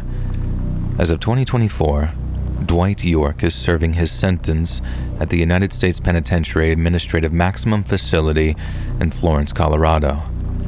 He is inmate number 17911-054 in solitary confinement for 23 hours a day with a projected release date of July 12th of the year 2120.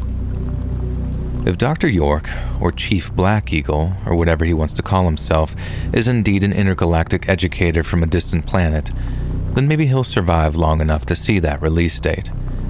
If not, and he proves to be a mere mortal, then he'll die where a man of his character belongs, cold, alone, and far away from the innocent.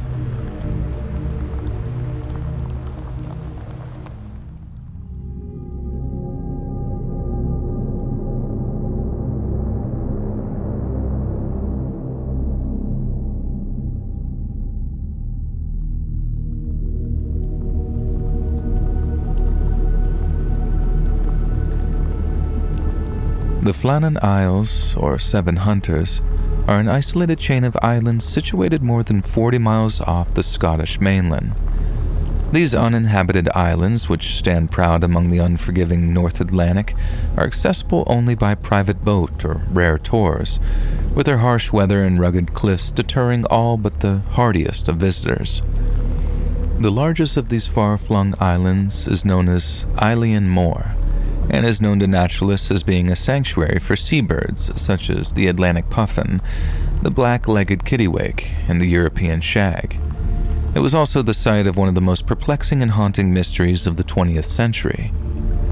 The Flannan Isles lighthouse was constructed on Eilean Moor between the years of 1895 and 1899, with the purpose of guiding ships through the treacherous waters of the North Atlantic.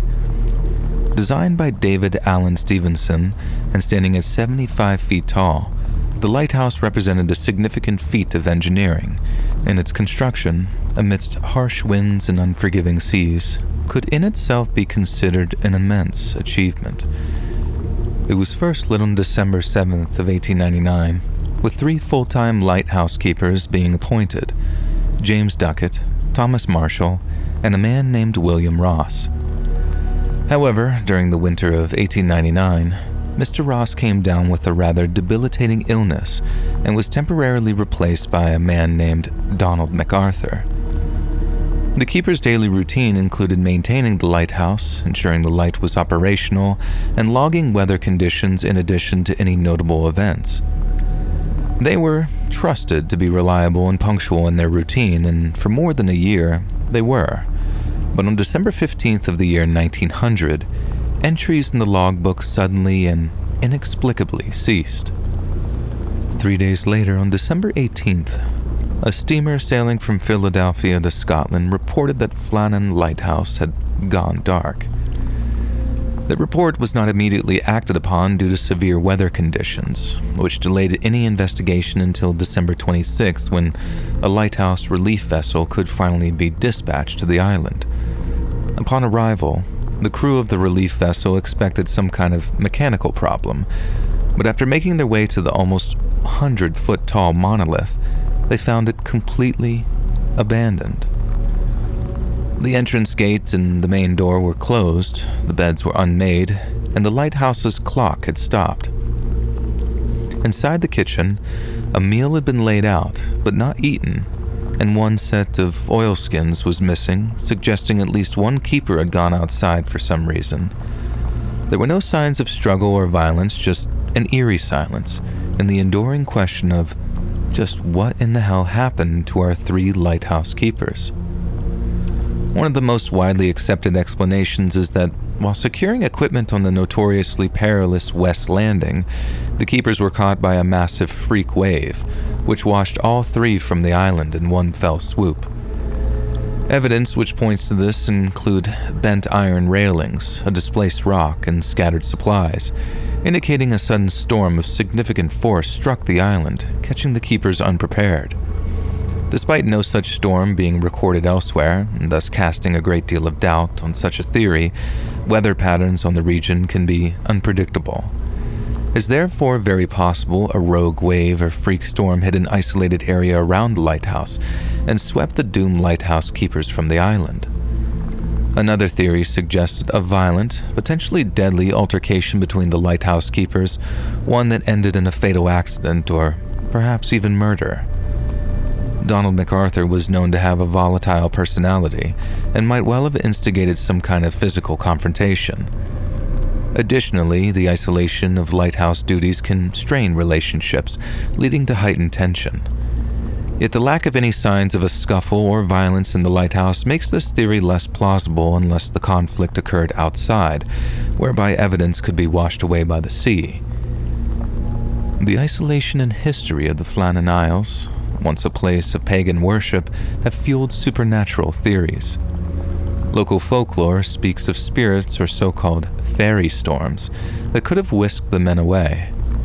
However, this is more folklore than fact, but has been popularized in various cultural representations like poems and songs. The Flannan Isles do indeed have a rich tapestry of myth and legend, including tales of sea monsters and ancient gods. Yet while these stories enhance the mystery's allure, they offer no plausible explanation to those grounded in logic and reason. More improbable theories include abduction by foreign agents, or the keepers choosing to escape their secluded lives in what might be called voluntary disappearances. While such theories are intriguing, they are largely unsupported by evidence and lean heavily into the realm of speculation. Though highly unlikely due to the logistics of such an operation on a remote island, the idea of abduction might entertain those who enjoy spy thrillers, but no geopolitical context or motive supports this theory. As for escape, the men have no apparent reason to abandon their posts and lives, and this comes after extensive testimony from friends and family. Another practical explanation suggests that one keeper went out to check on or secure supplies, and the others followed in an attempt to warn him against it. Then, after falling into the sea somehow, the keepers attempted to rescue their drowning comrade and were taken by the seas in turn. This theory accounts for the missing oilskins, yet it doesn't explain why all three went out in bad weather. Perhaps one keeper noticed something amiss with the external equipment, prompting him to exit the lighthouse, and given the camaraderie among lighthouse keepers, it's conceivable the others would follow to assist, only to be overwhelmed by unexpected weather. Britain's Northern Lighthouse Board conducted an official inquiry, concluding that in all likelihood, the keepers had likely swept away out to sea during a storm and drowned. However, the lack of concrete evidence fueled a great deal of morbid speculation among the general public. Superintendent Robert Muirhead, who claimed to have known the keepers personally, visited the lighthouse in the aftermath of their disappearance. He was among the first to conclude that it was nothing but a tragic and unforeseen accident, and while many agreed, others have accused him of organizing a cover-up. And following the incident, safety measures at lighthouses were reassessed, and this led to the introduction of better equipment, more reliable communication systems, and protocols for emergency situations that ensure that no such disappearance can reoccur in the future.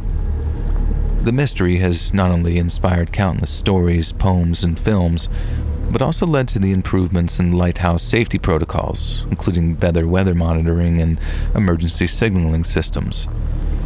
Theories abound, but without definitive proof, the fate of James Duckett, Thomas Marshall, and Donald MacArthur continues to be a subject of intrigue and debate. Even now, more than 100 years later, the incident serves as a poignant reminder of the solitude and peril faced by those who keep watch over the sea, ensuring the safety of others at the cost of their own.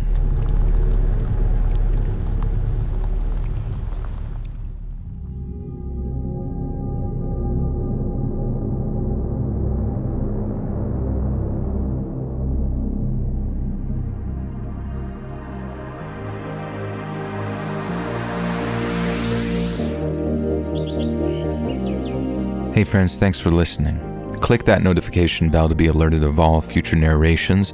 I release new videos on YouTube every Monday and Thursday at 9 p.m. EST, and there are super fun live streams on Sundays and Wednesday nights. And if you got a story, be sure to submit them over my email, letsreadsubmissions@gmail.com, and you might even hear your story featured on the next video. And if you want to support me even more, grab early access to all future narrations and bonus content over on Patreon, or click the big join button here on YouTube to hear about the extra perks for members of the channel. And check out the Let's Read podcast, where you can hear all of these stories and big compilations located anywhere you listen to podcasts. All of these links are down below. Thank you so much, friends, and I'll see you again soon.